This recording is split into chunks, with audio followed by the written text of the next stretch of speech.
Mm. You're a mean one, Mr. Sills. You know you always shit on me. I know you're happy when the Eagles lose. You're sad when they win, Mr. Grinch. We have a hoodie to give away. Of Sills Grinch Eagle hoodie. How you doing, Big Sills here? And yes, we do. We're feeling in the Christmas spirit, believe it or not. The Grinch Sills is feeling it. By the way, we're powered by our great friends at BetUS. We have a hoodie. This is going to give or be given to the best super chat. Xander and I will be the judges on this, and we will vote on the best super chat, and we will give it away in the 3:30 segment with Xander Kraus. By the way, Marcus Hayes from the Philadelphia Inquirer will also join us at 4:30. By the way, I just found out a stat. Hey, people that chime in, it's massive now. So 45% of you that tune in and watch the Big Sills show are not subscribers. Let's go, man. Come on now. Get this bad puppy up there, man. Let's go here. We have a Sills Grinch Eagle hoodie. Maybe Xander can show a picture of it, and we will show you exactly in the 3:30 segment on what you are going to potentially win if your super chat is worthy. Now, if it's somebody like Senorita or M. Reyes, I mean, chances are very slim that you're going to win because usually you have some shitty takes. But here it is, right there, baby. That is the Sills Grinch Eagle hoodie. That is there for you. By the way, during this Christmas time, how about JAKIB and Xander coming up with all the goodies too, man? We're going to do this also on Monday. We're going to be giving some Eagle merchandise away. So we really appreciate it. And thank you guys. Please hit that like button. We are growing this bad puppy. Yesterday, over 600 likes, man, for that entire 4-hour show. Unbelievable, man. You guys were great yesterday. Why do you struggle calling Micah great? He's top 4 in pressures while missing 4 games and has 2.5 sacks less than Miles playing in less games. Because I don't believe that he is a complete ball player, and I think he basically plays when he feels like it, and he doesn't play the run. He sucks at it. That's why I struggle with it. He's not the same player that Myles Garrett is. Garrett's a better ball player all around. He's just a better ball player. That 304. I mean, he's a better all-around player. Send them a greed card if they win, Sills. Harv, there you go, baby. By the way, I got to give shit to Harv here. So Harv is a absolute, would we not agree, Xander? Harv is a gigantic donor when it comes to super chats. He just became a YouTube member. I couldn't believe what Xander was telling me. Sills, half your audience is unsubscribed. Come on, man. You can't let a guy like Shannon Sharp have all those subscriptions. Hey, watch his show and then watch our show. You tell me. I'm all good with that. I get almost the same type of people he gets on. And you know what me and Xander are doing? We're collecting beer bottles to put our show on each and every single day. We're collecting beer bottles. Let's take the Coronas back, Sills. Got to get some money in here, man, to keep the bad puppy going. Go! Hit that like button, you guys. Have you watched tape on him playing the run? He's gotten much better. Zimmer has him buying into playing the run defense. I think a little better this year, better than a year ago. Okay? You got to remember something, 304. Micah Parsons, when you play the run, that's a will to want to tackle somebody. Okay? That's a will to that's a want to. It's not a position. That's a want to. Okay? So we have the Sills Grinch Eagle hoodie that will be given away in the 3:30 segment, and it's going to the best super chat. Okay? You got to subscribe. You got to absolutely have the best. We're not going to wait until 3:30 for the super chat. For anything now, all the way until 3:30, an hour from now. Okay? You guys get an opportunity if you send some super chats in. The best one will get that hoodie today. All right. 54 days until the Super Bowl. Xander just said it to me, too, prior to coming on the air. By the way, we got to start it out. We haven't been. Big Sills. He said, this team, I think, is going to the Super Bowl. You feel it? 54 days away. Come on now, New Orleans. 54 days away. Do you feel it? All right. No excuses. The Eagles should make a T-shirt. No excuses. No excuses. Way to go, Joey. Thank you. Okay? Hey, by the way, you could say all you want there, Xander Krause, about Sam Darnold. He's 12-2 and having a better year than Jalen Hurts. Get this. You know what Xander said? I can't wait to talk to him at 3:30 about this. He goes, Sam Darnold's the only guy in our way. Really, if you think about some of the teams in the NFC, obviously Jordan Love, and you got golf in there. But he's had a better year than your boy, Jalen Hurts. The Jalenites don't want to hear that. Darnold's played better. So he goes, hey, man, guess what? Well, Darnold is in our way. Well, he's played better than your guy. You doing? There's not one thing this year that Jalen Hurts has done better than Sam Darnold. Not one thing. Not one thing. Actually, Darnold's done everything better than him. Well, I may have my disagreements. You're a former player with knowledge. That's meaningful. I usually agree with you. I've studied the game for years. I'm a diehard fan, passed down from my family. Harv, that's awesome. Harv, you know what? You don't have to be a gigantic expert on this program to talk ball or talk sports with me. I think anytime you've been competitive in anything in your life, including your life, whether it's jobs, getting a job, that's competitive too.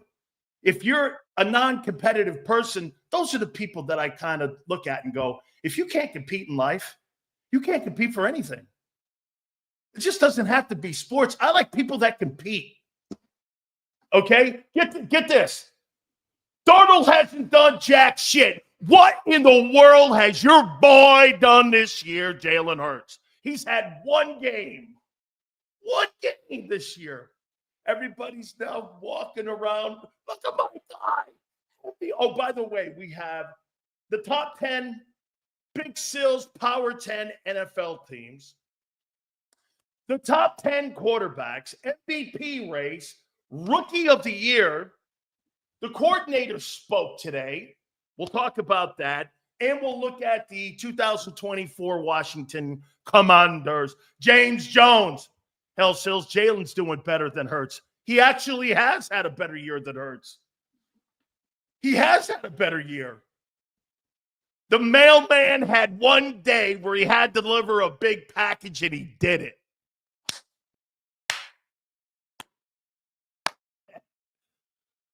Darnold on his fourth team. No shit. And out playing Hertz. Thank you, Sean. Thank you. Yes. And he's out playing Hertz. He's on his fourth team. A journeyman is out playing Hertz. How's that possible? How's that possible?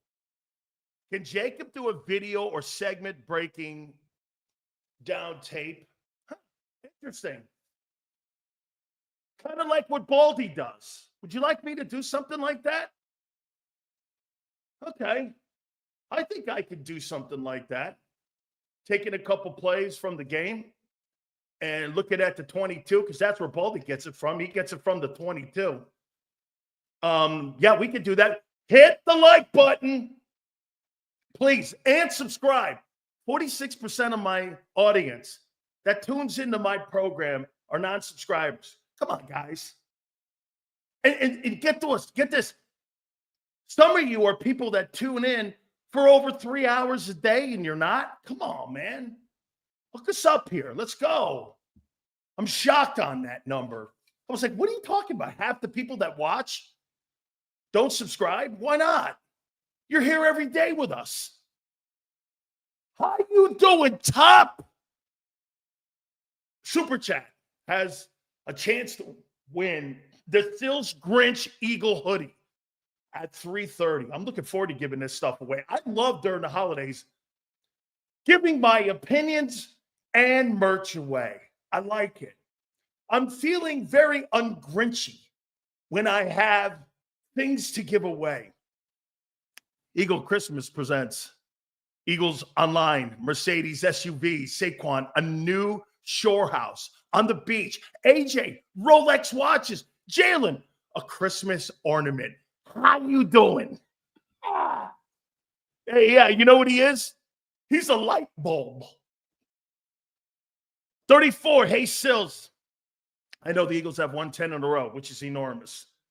Do you think they peaked because it's not how you start, it's how you finish and what your experience says? Yes, they're playing better football right now on December 17th than they did in September. Absolutely. There's no question about it. Absolutely no question about it. And that's the encouraging thing about this team versus the team of a year ago, or even more so, the team of 2022, is that this football team is playing championship football in December and not playing it in October like they did a year ago. Okay? That's important. And it's important in the team that you beat in December, the way you beat them. To me, that makes me optimistic in where you are right now, more so than even 22. I mean, you're more optimistic right now because of how you took care of business. The only problem that I have, still to this day right now, is that I didn't like the performance in the previous week against a shitty Carolina team. I mean, you turned it on against the Steelers and you turned it down against Carolina. I mean, now, do you build the equity up with me because it's 10 straight? Yeah. So do I look at Carol? To me, Washington will make me do this about the Carolina game. Oh, okay. It was just a shitty performance. They still found a way to win. It was okay. But if you stumble around against Washington this weekend, then I'm going to go like this. You're going up and down. It's too inconsistent still, especially in the passing game. Okay? You've had two completely different weeks in a row. You looked like horse shit against Carolina. You turned around on Sunday. You looked outstanding. How's this going to be this week? If you're outstanding again, then you look at Carolina and go, nah, it's nothing. It's no big deal. But if you flop around, like I just said, then you're going to go, shit, man, it's 3 different weeks. That's not consistent football. There's a great channel that analyzes the All-22. I recommend checking them out in addition to this program, Online Committee. Harv, thanks a lot, brother. I appreciate the super chat. Thank you, my friends. All supers go to the top, and you now qualify for the absolutely great prize we're going to be giving away, a Sills Grinch Eagle hoodie at 3:30. Subscribe, please. We will make sure we keep hitting that. Hey, James Jones, I see you in here. How good do you think the 9-5 Washington Commanders are? By the way, Shady McCoy says this is the greatest Eagle team he's ever seen. I think that's a little rich on December 17th. I think that's a little rich. Okay? YouTube J says pretenders. I don't think being 9-5 and having a shitty record for almost 25 years is a pretender. I think actually they're not pretenders this year. And I'm going to make a point on why they're not pretenders. They have been pretty consistent all season long. They had a couple spells where they went and kind of wobbled a little bit, but that's because of the young quarterback. Okay? I mean, the Commanders had a great year. As a matter of fact, let's get into the Commanders in 2024. Many aspects, they're as good as you are and what they have done with their team this year. In some aspects, nothing on the defensive side, which they're not completely horrible, but offensively, they've done some things that you haven't done consistently. So again, please hit the like button. Super chats all go to the top. All supers, the best super will qualify for our Sills Grinch Eagle hoodie. That'll be at 3:30. All right, so let's take a look at the Washington Commanders. The opponent on Sunday. By the way, it's a 1 o'clock game. They have not flexed that game out. I thought they would flex that game out because that's going to be one of the more intriguing football games this weekend. A lot of division leaders are playing this weekend. This is a pretty good-looking football game here, especially coming off the Steeler game.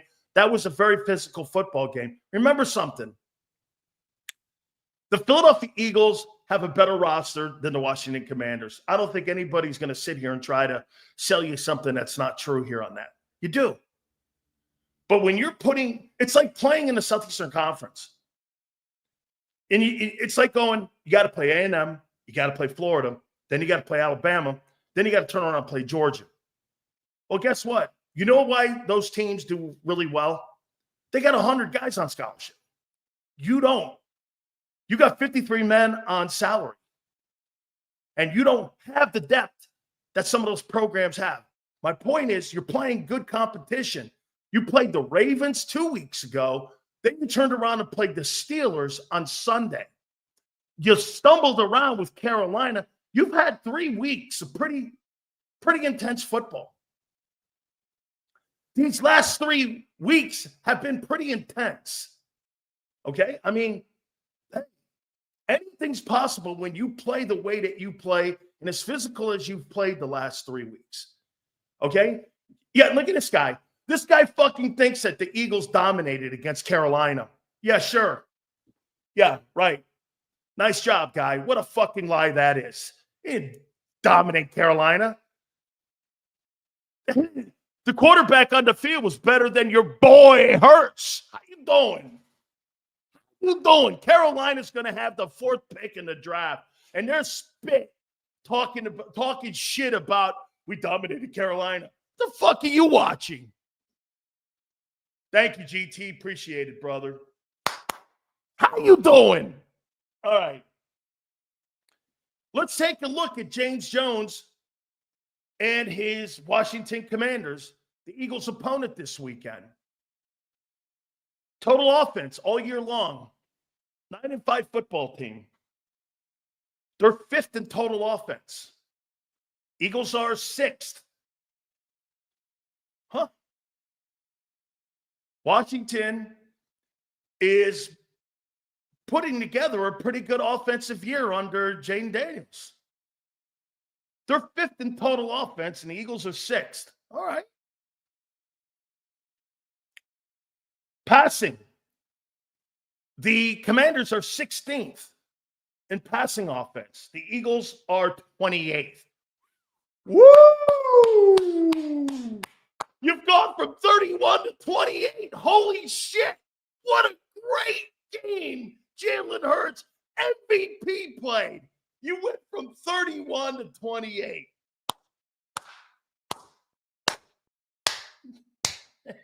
Hey, way to go, man. That one game knocked you up a couple notches. How you doing? Gotta love it, man. 1 week wonders. 1 year wonders. Rushing offense. The Washington Commanders are 3rd. James Jones. Who the hell is running the football for the Commanders? They're 3rd in rushing? I wanted to type a schedule we had last season. I wanted it stacked. And then I realized the quarterback can't even beat Drew Lock. Lord's grace. Hey, he had a good game last week. Okay? Okay? He does. Absolutely. Sills, why does Seth have an issue with you again? I don't fucking know. Nor do I care. Say the name. S as in Sam. I-L-E-O. Sileo. That's with a D, Dan. How you doing? Dan Sileo. Just get the name right. The other shit's incidental to me. I don't really give a shit.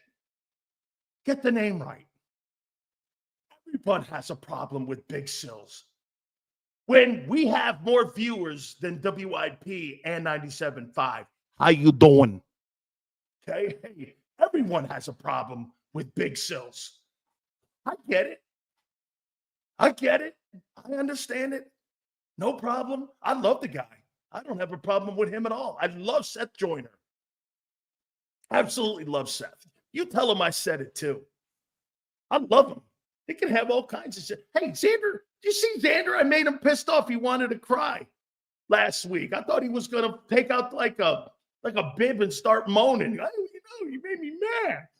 And I was like, I know. I have that way about people. Thank you, M. Reyes. You're our boy. You know that, brother.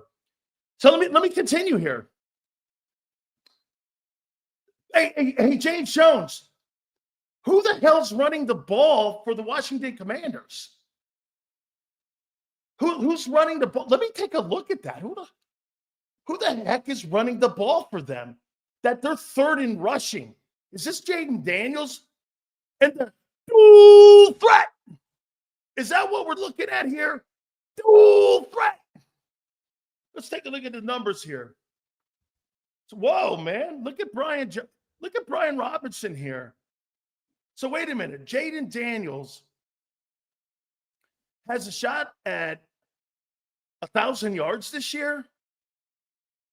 And Robinson has a shot to go over 1,300 yards. Is that right? Holy cow, 900 yards. Is that what we're looking at here?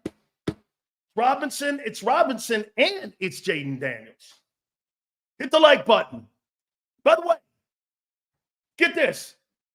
Here, let me show you what this dumbass right here says. Sills reaching for takes against the Eagles. No. Watch this. I'm reaching for takes. All I'm telling you is what the Commanders have done this year. That's reaching. Hey, FWIP. They're not like us. I love when you say us, Dre. That means so much to me when you say us. Thank you. It is us. It's us again. Hey, Dre, you may not like this because, you may not like Jimmy because he was a Cowboy guy, but I'll tell you this. Our mantra used to always be, fuck the world. It's us against the world. That's what it is here. And it's just a very exclusive club. Hey, Big Sills, I agree. Consistency is key, but if the team has more than one way to attack the consistency in one or your layers of your team, absolutely. If you're able to go and beat a team passing and running, there's no question that gives you the option, and it gives you a very difficult way of being able to be game planned against. But the Eagles haven't done that all year. You've had one game doing that, where you did it against Here's where you get a little latitude because you did it against a well-coached Pittsburgh team. Okay? Bond scored 94 touchdowns in 2 seasons as a dual-threat quarterback. 27 passes, 67 rushing. Bond? Or I think you mean Daniels? Okay? Look at so somebody says, I'm reaching for what the Commanders have done all year. By the way, all supers, you qualified for our giveaway at 3:30. The Sills Grinch Eagles hoodie. So wait, they're 5th in total offense. This guy says I'm reaching. The Eagles are 6th. This is what they've done. I'm not reaching for shit here. They're 16th in passing. You're 28th. I'm not reaching. This is what you've done. This is what you've done as a unit all year. By the way, you're not in a week-to-week basis on who you are. Your consistency is what you do on a week-to-week, monthly event. That's why people are saying your defense is the best defense in the league now. It's because it's been over 3 months worth of trends that you look at them and go, they are the best defense. That's right. This isn't reaching. These are facts. Thank you, Devin. These are facts. This isn't reaching. Okay?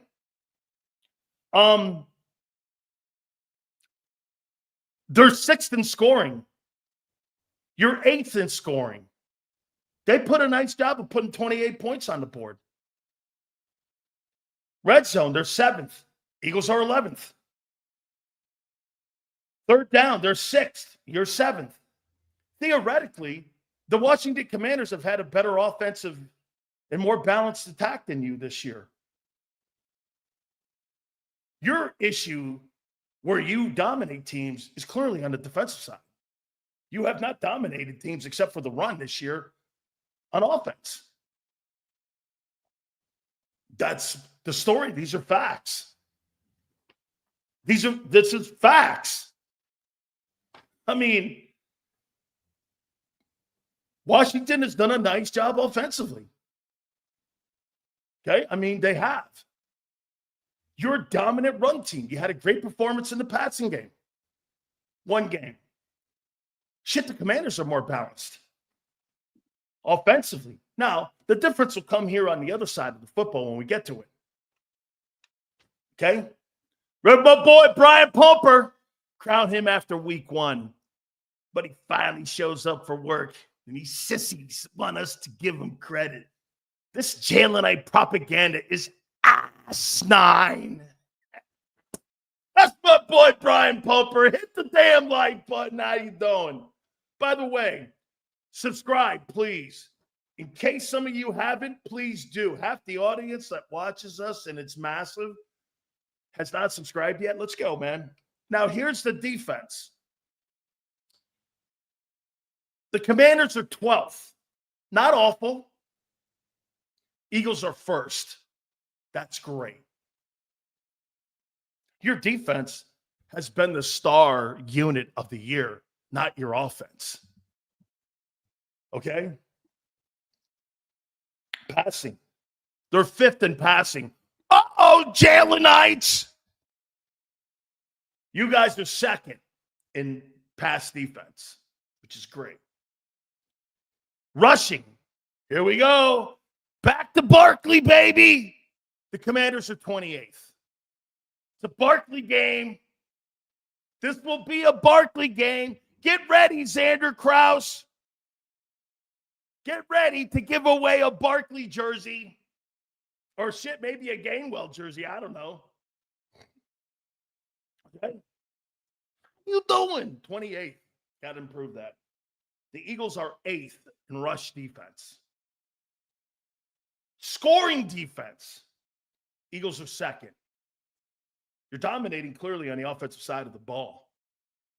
Okay? Red zone, they're 29th.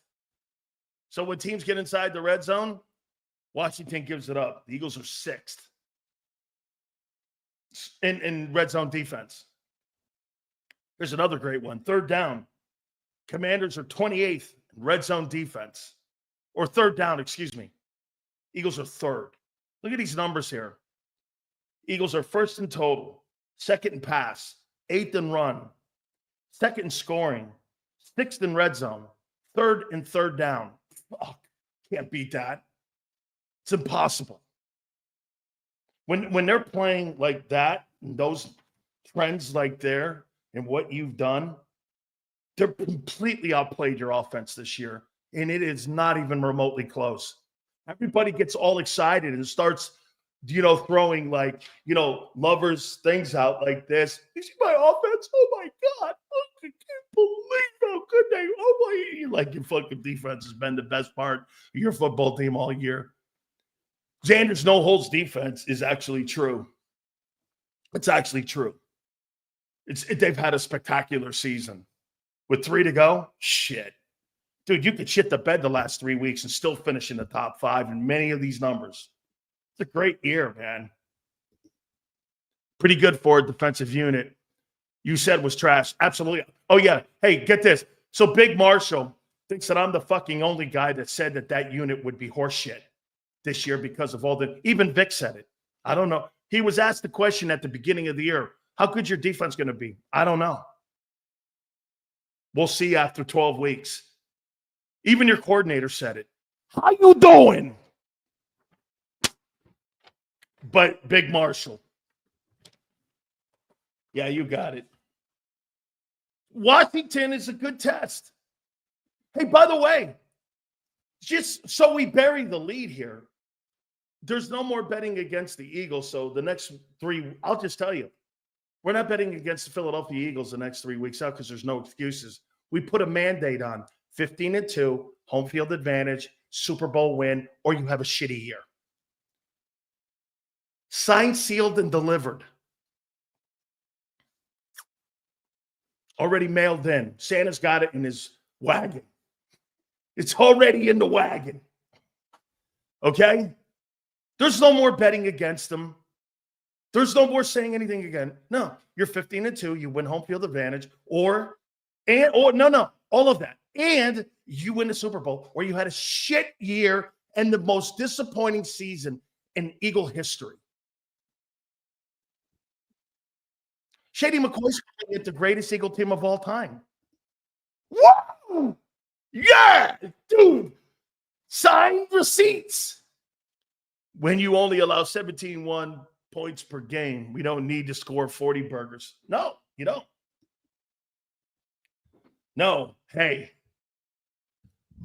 Don't trip up.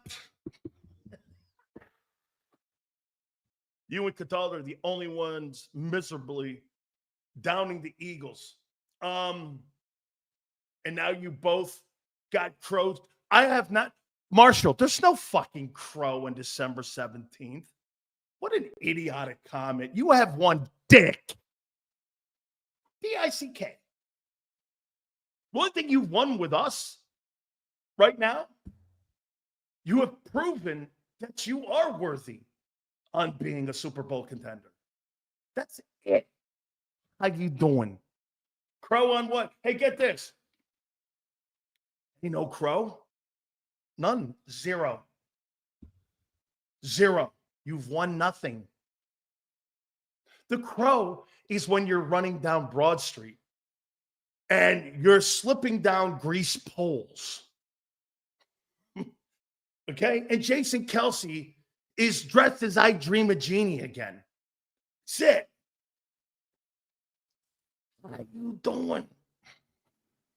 By the way, give me a number on the likes, please. Yesterday, you were sensational. Hey, don't forget, we are giving away a Sills Grinch hoodie at 3:30 to the best super chat.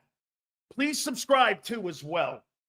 Our top 10 teams, MVP, defensive rookie, top 10 quarterbacks,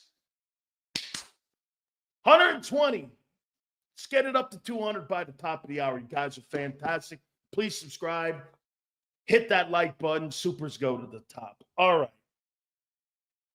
I heard Kellen Moore and Vic Fangio. I heard them today, and I want to get to those guys here in a second. But what we're going to do here is we are going to do the top 10 NFL teams.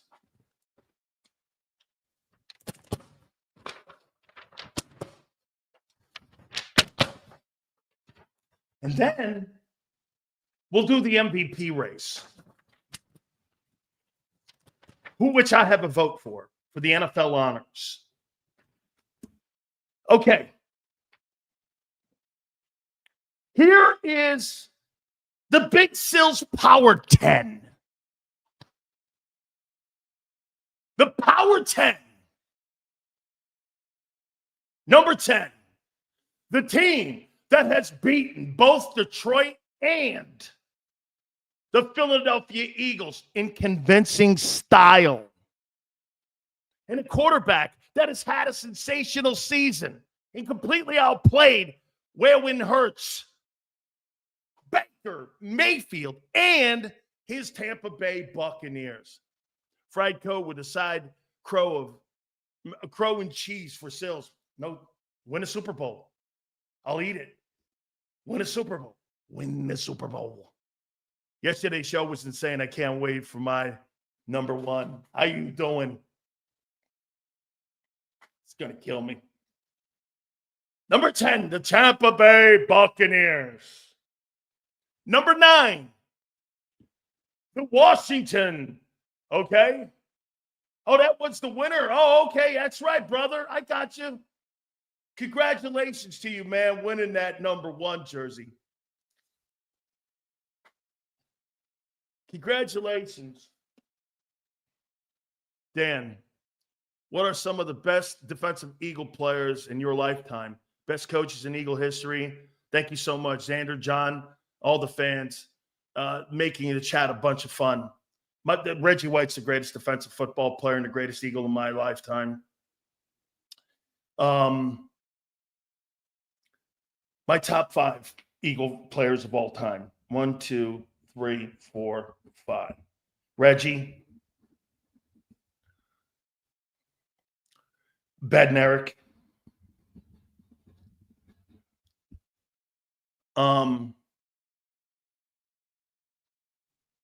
Brian Dawkins.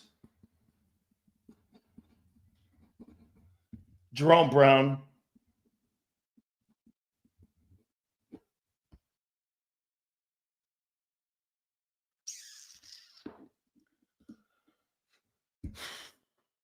Reggie, Bednarik, Brian Dawkins, Jerome Brown. You guys are probably going to not, you're probably going to be shocked when I say this.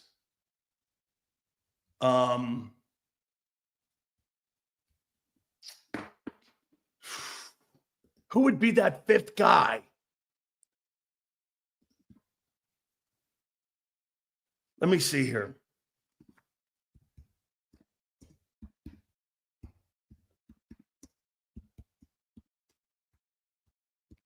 Who would be that 5th one?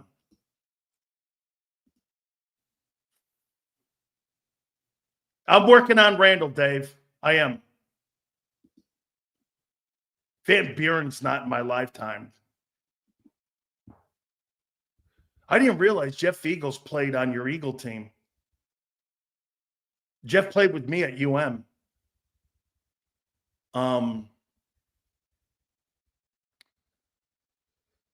Okay, I got the guy's name. You know what? This is more of a preference.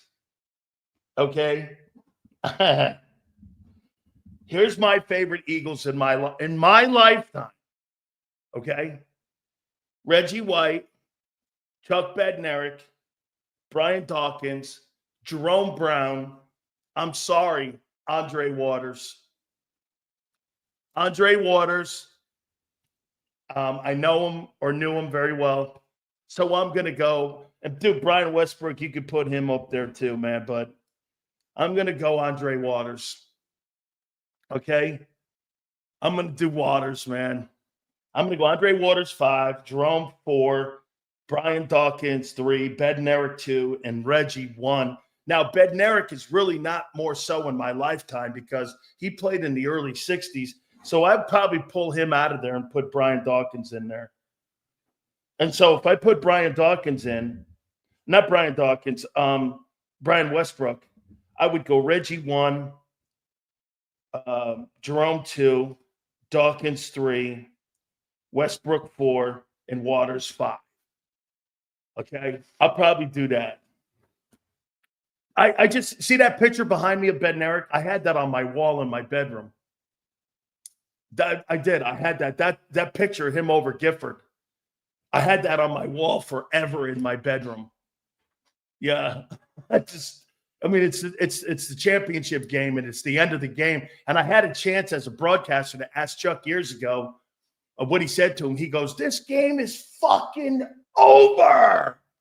And I was like, he said the F-bomb on my show too. We had to dump it. Yeah. Dude, just Concrete was the shit, man. I love him. Bednarik's one of my favorite all-time guys. Okay, who would have thought he went to Penn? Holy shit. Okay, let me get back to my list. Okay, Wilbur Montgomery's a great ball player too, absolutely. Guys, please subscribe. Hit the like button. We're giving away a Sills Grinch Eagle hoodie at 3:30. There it is. Look at that. Oh, the greatest super chat from the start of the program to the segment with Xander at 3:30. Okay? One of you lucky dudes or Stu or others are going to have a shot at winning this thing. By the way, I believe it's double X. So you guys have a shot to do that. Xander has opened up the little purse there for JAKIB and has gone all in. Unlike Jerry Jones, has actually gone all in this holiday time. Because also, too, don't forget on Mondays, we're going to be giving away in the segment with Xander some Eagle merch, too. So all good, man. That's pretty dope. I like that. Sills is a mean one. Kind of fits the thing here, I guess. The Grinch and Big Sills. I don't know. Anyway, hit the like button, guys. Please be prepared for that at 3:30. All super chats. You guys get an opportunity at winning that. Here's my man Harvey again. Harvey killing it, man. When I get a chance, I have a great Reggie White story for you. I'll never forget this story. Hey, you know what you should do, Harv? Go over to my X and I'll read it. Okay? Because I love Reggie White stories. I told you before, Jerry has more CTE than Biden. Non-political here today. Hey, I told you this one, Harv. I'm staying at Jerome and Reggie White's at the house with Mr. Brown. Okay, and he's in the next room talking in the tongues, talking Latin and shit. And I go to Jerome. I go, "What's he doing?" And he goes, he talks in tongues. I'm like, "Come again?" So this guy like witchcraft? He goes, "No." He doesn't know Latin. Reggie doesn't know Latin. He doesn't know it. And you're like, okay, yeah, what? It's the weirdest thing you ever seen in your life. And it's crazy sounding. What? He's chanting in Jerome's house. This Southern black family, and there's a guy in the room chanting in the tongues. And I'm sitting in this room and I'm going, what is going on? I used to stay over at Jerome's house all the time when we'd go up and he'd bring me up home and to Brooksville. Crazy stuff, man. Dude, he's a great guy. One of the nicest people you ever met in your entire life, man. What are you doing? Brand, thank you so much, man. Breed, thank you. Very good, man. Brett. Miami education, working hard there. How you doing? I heard Reggie used to do a phenomenal Ali. I heard Reggie was a funny dude. He loved doing impressions. Dude, he used to do Howard Cosell. He used to do like Muhammad Ali. Okay? Look at Sue. Look at Sue. Always the educator.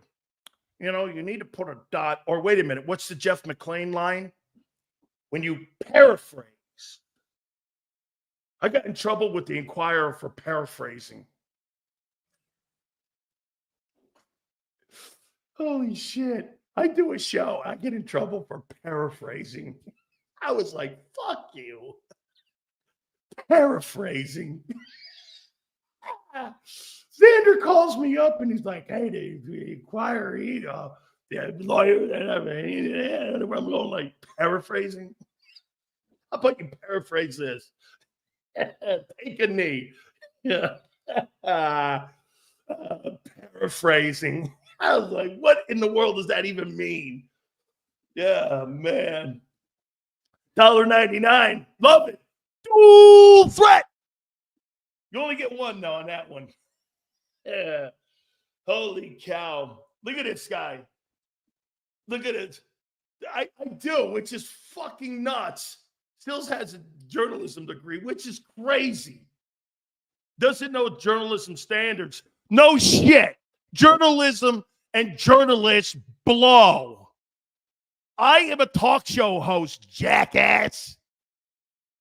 I don't have a standard in journalism. I have a Big Sills standard to live up to.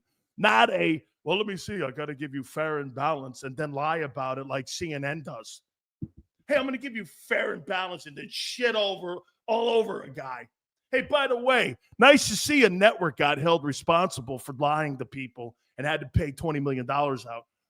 Just to keep it fair here. Woo! Woo! All right.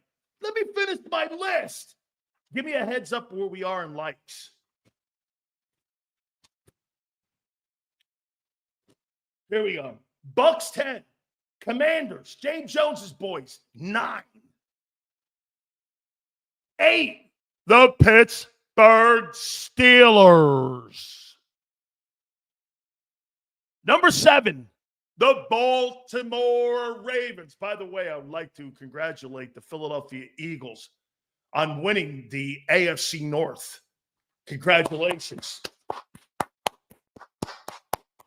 You are now officially the AFC North champions, and I want to say you should probably get a first-round bye in the AFC playoffs because that's arguably the best division in the AFC is the AFC North.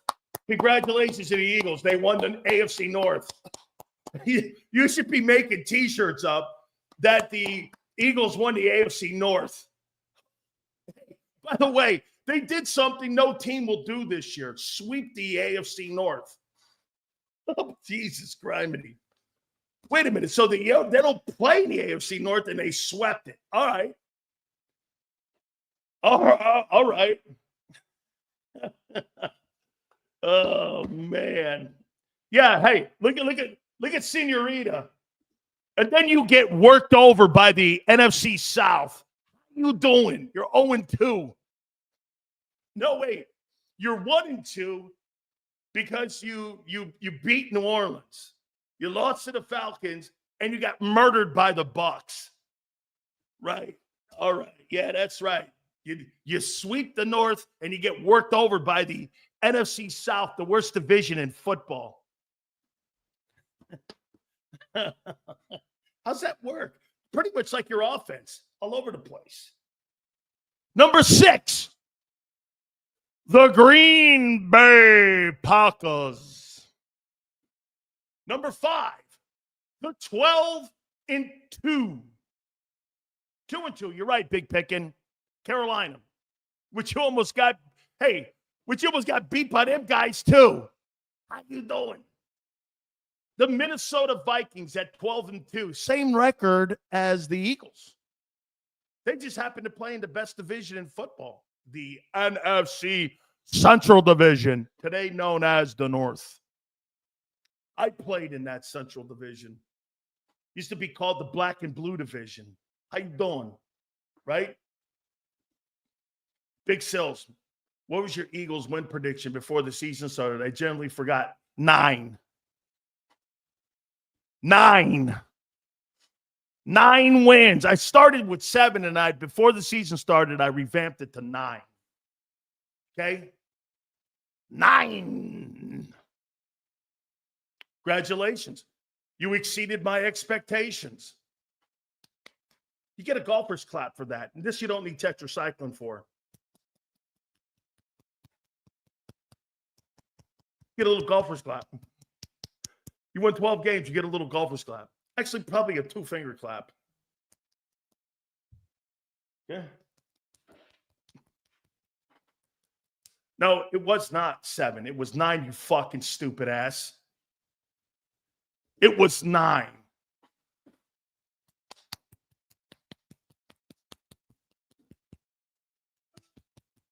You get a little golfer's clap. Come on, spit. Let's go here. Number 4, the Detroit Lions. I don't care. Roll the tape. We got it. Xander knows I revamped it before the season started, and it went 9. Hey, dude, I don't have to justify myself to you. This is the Big Sills world. Eagles might go 15-2 and not get the number 1 seed. Hey, wait a minute. Here we go. Number 1. Hey, Xander, when he comes up on 3:30, he'll tell you. I said 9 wins. I said 9-8. That's right. How you doing? Yee-hoo. Oh, yeah, baby. Your boy Allen got a banner of himself on City Hall. Yeah. My boy. Love him. Number 3, the Kansas City Chiefs. Number 2, the Buffalo Bills.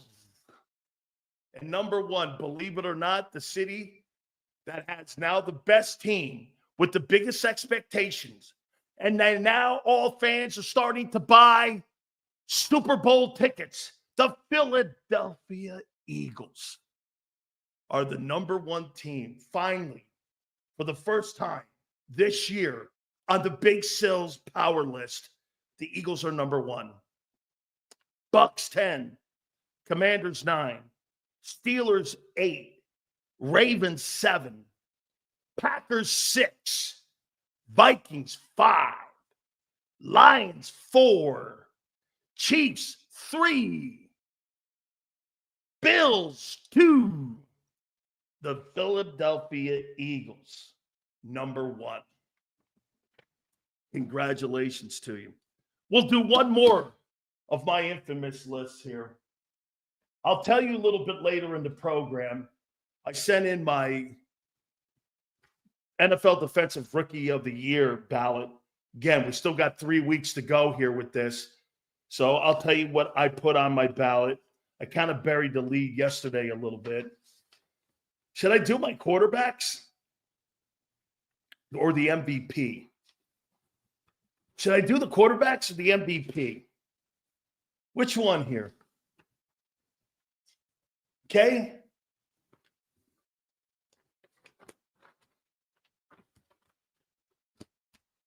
Should I do the quarterbacks? No, what we'll do is we'll do the yeah. Here. Let me see here. Hold on for a second. Let's see. Hold on for a second here. Got to make sure we're right here. Okay. Yeah. Yeah. Yeah. Okay. Okay. Let's see here.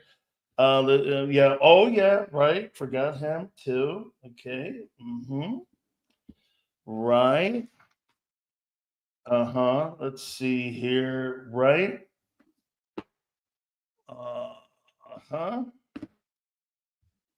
So do you want to do MVP or do you want to do the quarterbacks?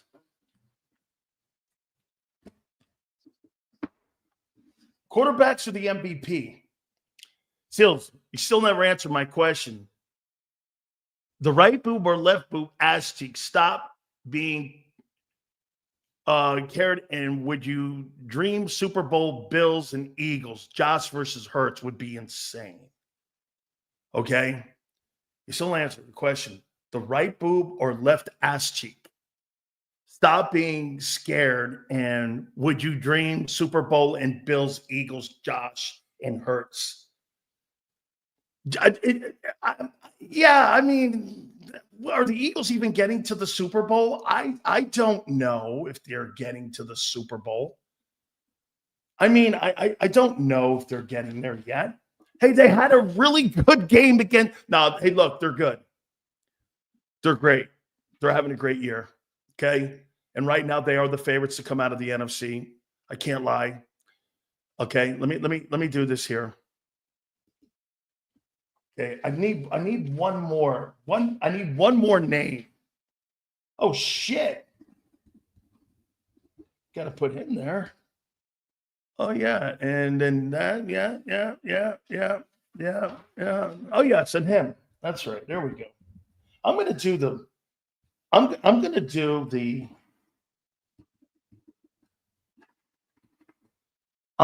quarterback list. Okay, I'm gonna do the quarterbacks. Hey, Sills, is it fair to say I would be more worried about facing the Bucks and Green Bay over the Lions and Minnesota in the playoffs? The Lions I would be concerned about. Minnesota is an outlier team. I won't lie to you. They're a pretty good football team, man. Hey, and by the way, Wouldn't you like to see Quinyon Mitchell versus Justin Jefferson? I would. I'd like to see that matchup. Wouldn't you? I'd like to see that matchup. Tell you what, you want to solidify yourself in the Pro Bowl and being an all-pro starter? Quinyon Mitchell against Justin Jefferson. If he shuts that guy out, you're fucking naming him all-pro, not just to the Pro Bowl as a rookie. I mean, that's a legacy game. Hey, if I'm Quinyon Mitchell, I want that challenge. I want to play against that guy. That guy's arguably the best wide receiver in football. I'd like to see that. Okay? All right. Then we're going to listen to, or we're going to talk about what Nick had to say and Kellen Moore, which I thought was as good as it got today. So where am I? Here it is right here. There's the rookie. Okay. So here are the Big Sills top 10 quarterbacks. To ditch Mark Holmes and Battle Royale should be Sills and John. John been cooking Sills on predictions all year. No, he hasn't. John McMullen has echoed everything I have said about your football team all year, except for one weekend. Okay? Absolutely. It's in the delivery, Little Marshall or Little Bighorn or Little whatever it is. Hey, Little Bighorn. It's in the delivery. You know what I'm saying? It's in the delivery. Hit the like button. Supers go to the top. The best one will win that Sills Grinch Eagle hoodie at 3:30 in the segment with Xander. JAKIB going all out. So, by the way, please, guys, we learned something here today, too, about the people that want. Half the audience hasn't subscribed. Come on, guys. Hit that like button. Here is the Big Sills top 10 quarterbacks as we go into week number 15 of the National Football League. At number 10, this man has had a phenomenal season and done a great job at putting his Texans back in playoffs for a second year in a row. Super Bowl bound, Big Sills, Super Bowl bound. Better buy them tickets. CJ Stroud at number 9. I'll tell you. There's been guys everywhere in the National Football League that have had great seasons. Great seasons. Great years. Please hit that like button here. And there is no way. I've got Joe Burrow at number 9. By the way, every one of the, no, I won't say it yet. At number 8, Baker Mayfield. So right now, Stroud, you have Burrow at 9, Mayfield at 8. Number 7, a man that has absolutely changed the face, James Jones, of your Washington Redskins. He is, without a doubt, Jaylen Daniels. Number 6,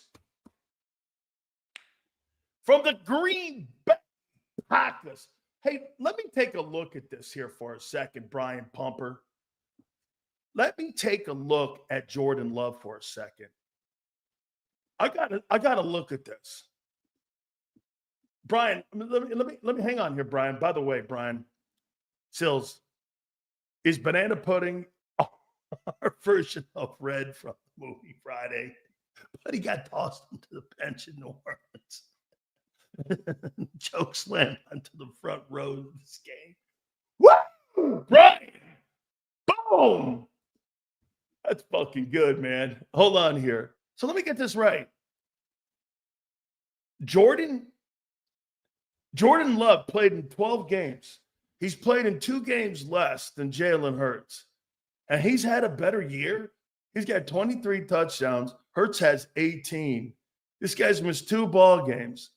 And he's got just about 3,000 yards, and Hertz is still floating around at 2,800 with 3 games to go. This dude right here is not going to throw for 3,300 yards. Hey, and Joe Burrow's got 4,000 yards already. Holy shit. What a great quarterback. Dual threat. Jordan Love, number 6. Number 5, the 12-2. What? Minnesota Vikings, 12-2? Get this. Name me one thing that Jalen Hurts this year has done better than Sam Darnold. One thing. It's not win. Okay? What? Sam Darnold at number 5.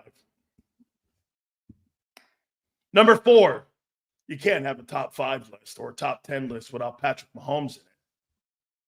So I got Mahomes at 4.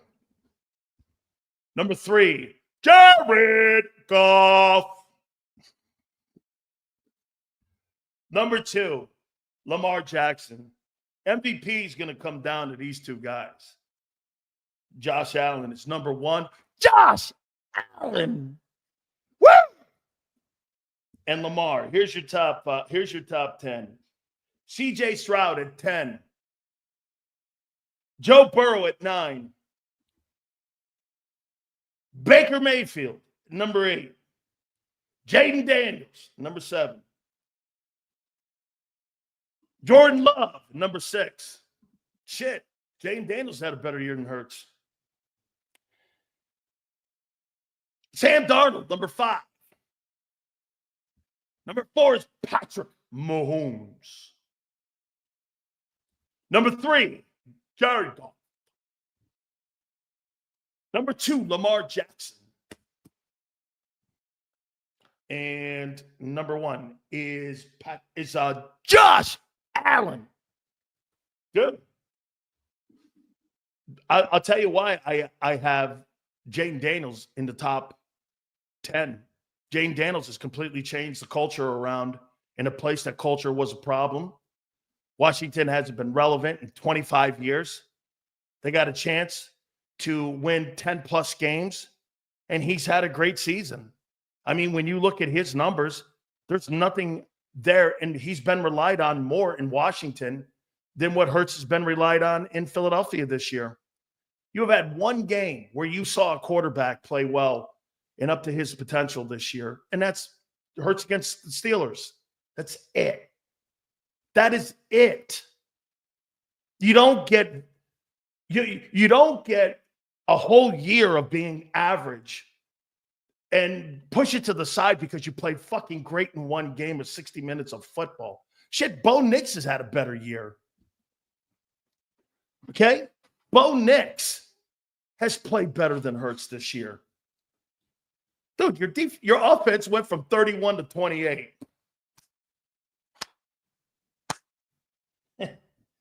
Passing is turned around. Sure. All right. Yeah. Sure. Sills, where is Hertz in your top 10 running backs? Oh, yeah. Hey, Brian, I made a proclamation and everyone killed me for it. I said Jalen Hurts has a better chance of leading the NFL in rushing touchdowns than passing touchdowns.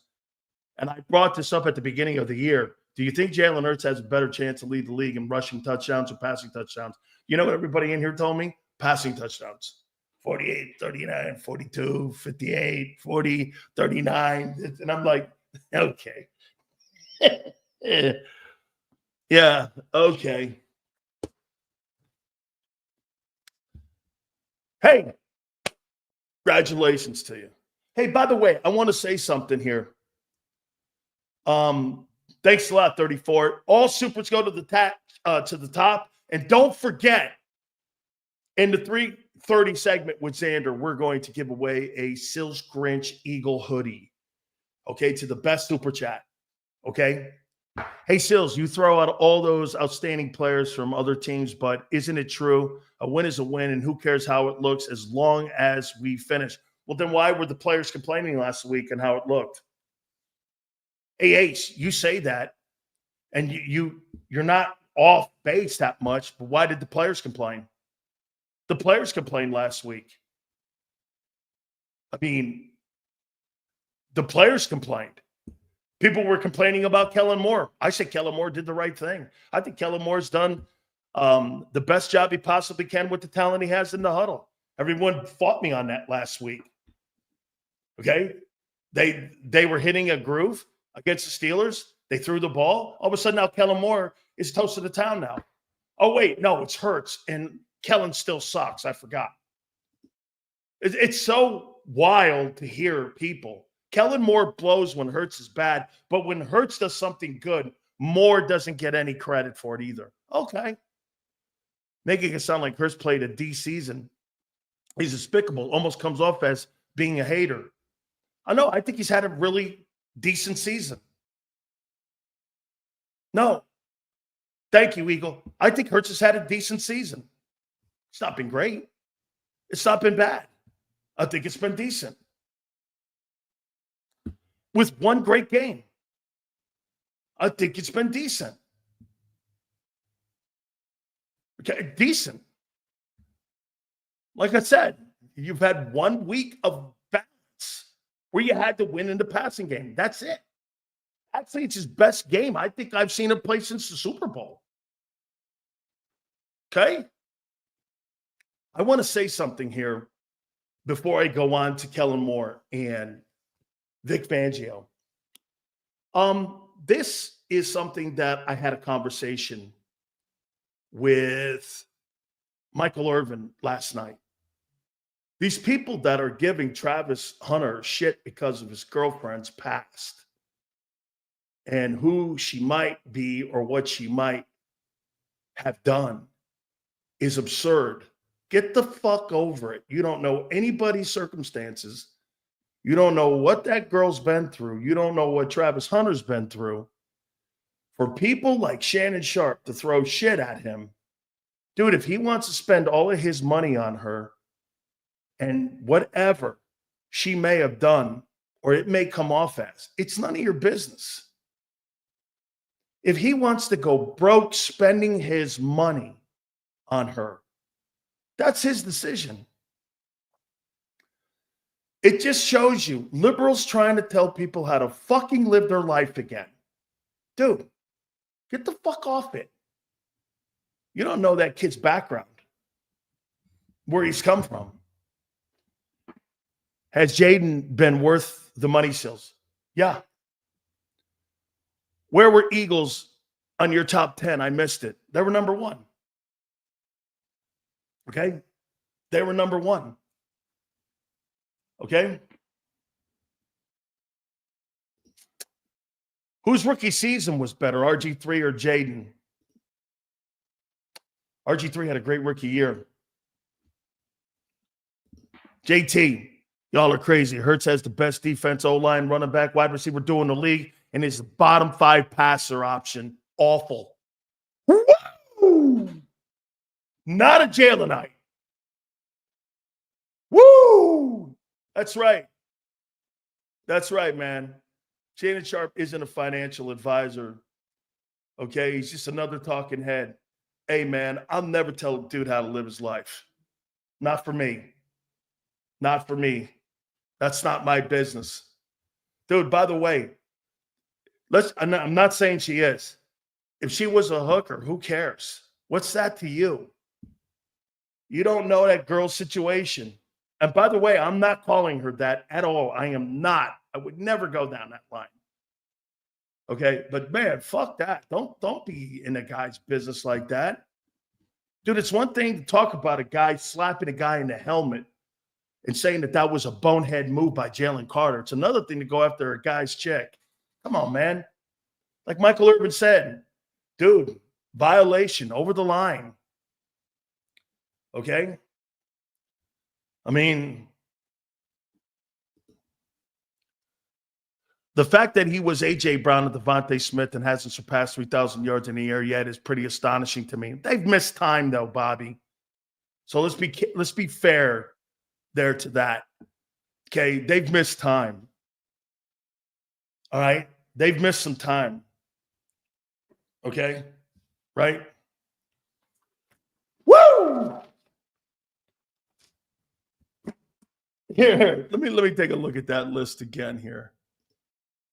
Here's the quarterbacks this year that have outplayed your boy.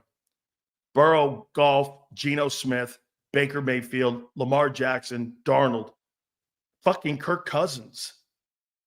Cousins has as many touchdown passes and 3,700 yards passing. And he beat you. Stafford only has 7 picks. Allen, of course. Mahomes. Dude, Aaron Rodgers. Aaron Rodgers has 3,225, 55 passing yards and 23 touchdowns and 8 picks. And he's had a bad year. And where's Rodgers? And Rodgers' completion percentage sucks this year. That's why it's not good. So you're number 1 on my list. Eagle Talk, baby. How you doing? Love it. All right, let's get to the coordinators. Let's get to Vic. We'll do Vic first. Because that's been your best unit. Has been your defense. Top 10 in picks, absolutely. Okay, he's totally washed. Yeah, I know. He beat you. How you doing? Quarterback that's totally washed beat you. What? What happened? Hey, what happened? Nick, you got beat by a totally washed quarterback? That was 8 months ago. Okay. Yeah, those games don't count. Forgot. Hey, right? Those games don't count. Okay? Yeah. Week 2. I know, Nick. They don't fucking count. Those don't count. What a dumbass. All right. Let's do Vic Fangio. Somebody out of the gate actually for the first time had a smart question for Vic. Xander. How about Slay going in and out of the lineup? Think it's a problem? He wants to play. He's having a lot of fun. He's been banged up. He's fighting through it. He's fighting through it. And he seems like he's having a lot of fun. So, 12-year veteran guy, yeah, he's playing through injuries. In and out of the lineup. For him being in and out of the lineup, to Xander's point, he has played pretty well. Now, Brian, he hasn't been ass. I thought he's played okay over there, man. He's been good. By the way, he'll make the Pro Bowl. There's more of a chance of Slay making the Pro Bowl than Quinion Mitchell making it, because Slay's got the equity with the players. Okay. Bobby King is going to get some consideration for being a defensive coordinator in the NFL somewhere, because Bobby King has been an absolute impressive coach this year for the Eagles as a position coach for your linebackers. He is going to get a look being a coordinator in the NFL. He has changed the entire linebacking room that was, and by the way, One guy was not looked at as anybody, and the other guy was looked at as being a very inconsistent football player. And Bobby King has done a great job with the linebackers. Zach Bond and Vic said today, the communication and communicating with the backers and having them prepared, even the guys behind them, they do a great job. Those guys have turned into ball hawks. Okay? They've done a fantastic job. Passing game was talked about all season in the locker room. It goes public and lit a flame under the head coach, Herz, and OC. Eagles don't win the Super Bowl without it. Clairvoyant, completely agree. Thank you for the super chat. Absolutely correct. Not so many people have echoed. Like I said, too, Clairvoyant, you finish the season playing like you did against the Steelers, you will win the Super Bowl. Okay? You will. But 2 weeks, the last 2 weeks for me have been this. And if you want to go 3 weeks, which is trends, the week prior to that was even worse. The week against Carolina was terrible in passing game. Last week was great. We'll see what happens against Washington. Okay? So Bobby King has done a great job. I think he's going to get some looks at potentially being a defensive coordinator. I love how Vic Fangio talks about his players, where all of you just like absolutely, walk around on your knees sometimes. Oh my God, this guy's fucking great. And you're like, Jesus Christ. Nick was asked questions about Nolan Smith, and here are the quotes. For a guy who's a small dude and undersized, he's showing that he's playing physical. And it's rare to see that with a guy who's undersized like that. He's improving each week. His lack of size is an issue, but he's seemingly fighting through that issue. And he's getting better week to week. Perfect. That's how a coach talks. Okay? He's getting better. When you talk about Jalen Carter, it's a different conversation. But then again, he doesn't really graze over anybody. Okay? And for the record, he said that Nolan Smith has gotten the majority of the Brandon Graham reps.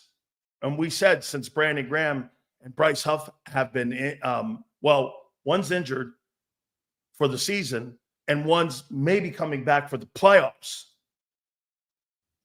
He's gotten the majority of the reps, and I think it's made him better. Now, here's my question. Let's ask this question before we move on here. If you're Vic Fangio, Howie Roseman, and Nick Sirianni, do you bring Huff back and diminish Nolan Smith's reps, who's gotten better? Or do you bring back Huff because Howie signed him to an $18 million contract? And when healthy, he gives you another body, but he's been more of a liability this year at the edge. You need bodies, but you don't need him to have more reps. So my opinion would be, I think you depth chart it. You put him behind Nolan, and you give him Jalen Hurts snaps, because you're paying the guy. You've got to play him. You're paying him because, quite frankly, $18 million or $17.8. Howie's got to justify that. Last time Minnesota was good was 17. Eagles played them in the NFC Championship, beat them, and won the Super Bowl. Fingers crossed. Yeah, that's right. Is Huff eligible this week to come off? I'm not sure, Nick. I don't know when he's eligible to come off, but my question would be, let me ask you guys one more time here. Do you bring Bryce Huff back? You need more bodies. I can't believe anybody didn't ask that question today. When Bryce Huff comes back, How are you guys going to handle it? Now, you probably would have got the standard Bob Lang response or retort that would have said, well, we haven't been told anything yet on what his availability is yet. And you put that kind of the bed. I think maybe that question was asked. Okay. But I don't want to take Nolan Smith off his trajectory right now, because if he is getting better like this, and he is, do I want to stop that? However, I need more bodies out there. Okay? I mean, you need bodies out there. So, I mean, Vic said that he can't do it with 3. Well, that might be a precursor to my question, that they're looking forward to getting them back because they need more bodies out there. I think he had that 4-man rotation in San Francisco. Hold on, Sills, the number 1 defense. We haven't heard you mention Howie can't draft defense. Howie said it's a bowl of crow. No, here's what it is, Trey. And it's a great take. Hold on here. Sills said that Howie can't draft. So let me say this to you on that. Well, the clock is right twice a day. It only took him 31 corners that he drafted since 2000 to land on 1. And it looks like that 1 is a great player. Congratulations. Your law of averages of keep swinging, there you go. And for the record, Sauce Gardner walked back. Let's see how the kid's career plays out before you crown him the next Darrelle Revis. 1 season, 1 game doesn't make a career, guy. Fucking hang in there. Huff was playing okay after the bye, wasn't he? No. Huff was better before he got hurt. They need bodies. Play him on 3rd down. Pin his ears back like what Jim Johnson did with Hugh Douglas. You number 1 in my heart, Sills. Thank you, Big C. That's pretty cool. Howie still has to justify Bradbury paying him to sit. So my guess is they stick to the same rotation Fangio has to say. How about this, man? There is something to that. I heard something today. He had no idea who Bobby King was. He was recommended by 3 other guys, he said, and people he trusts. So he went to Howie. They interviewed him, and then they hired him. Bobby King was – Vic picked his staff. Vic picked his staff. Kellen did not pick his staff. Because that was said today. That was something you listen for. Okay? He goes, yeah, I had no idea who he was. Now, I thought immediately after he said that, Howie hired him without Vic's knowledge. He said, no, I got guys that recommended him to me, and we hired him. So that was a Vic Fangio called. Okay? Okay. That's right. I was in San Francisco. I was in San Diego for that. Hey, Professor Sirianni may have recommended him. You're right. I can't remember. Oh, I know who. I know who recommended Bobby King. Let me text him, and I'll tell you exactly if he did. I'm going to find out right now. I'll tell you right now who recommended Bobby King, the linebacker coach. Would you guys like to know who recommended him? Okay, I got it. I'll find out right now.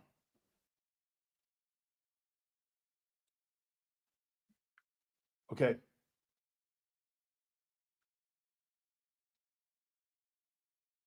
There it is. I just got the text back.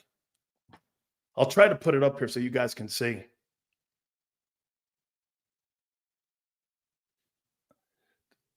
That's John Pagano, Chuck Pagano's brother, who was a defensive coordinator of the San Diego Chargers. And that's me in the middle. And John is in the blue shirt. He just texted me back. He recommended Bobby King. John Pagano recommended Bobby King.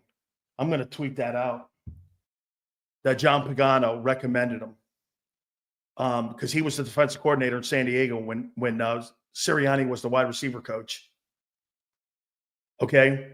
So Chuck obviously coached me at Miami. He was an assistant coach at Miami. And I know Chuck very well. And John, I know exceptionally well. And John Yeah. And so did Frank Wright. Because he was on the staff. Yeah. So Vic Fangio, Bobby King was recommended by Frank Wright and John Pagano. And probably Nick. Those are the three guys that recommended him. What are you doing? That's how we weave shit out here. That's how we weave things out here. Okay? Now, again, Chuck Pagano didn't. John did. His brother, who was a defensive coordinator in San Diego when Nick was in San Diego. Okay? So I'm going to tweet that picture out, actually, of John. I love John Pagano. By the way, the guy on the other side was, and who is now, the general manager of the Las Vegas Raiders, Tom Telesco.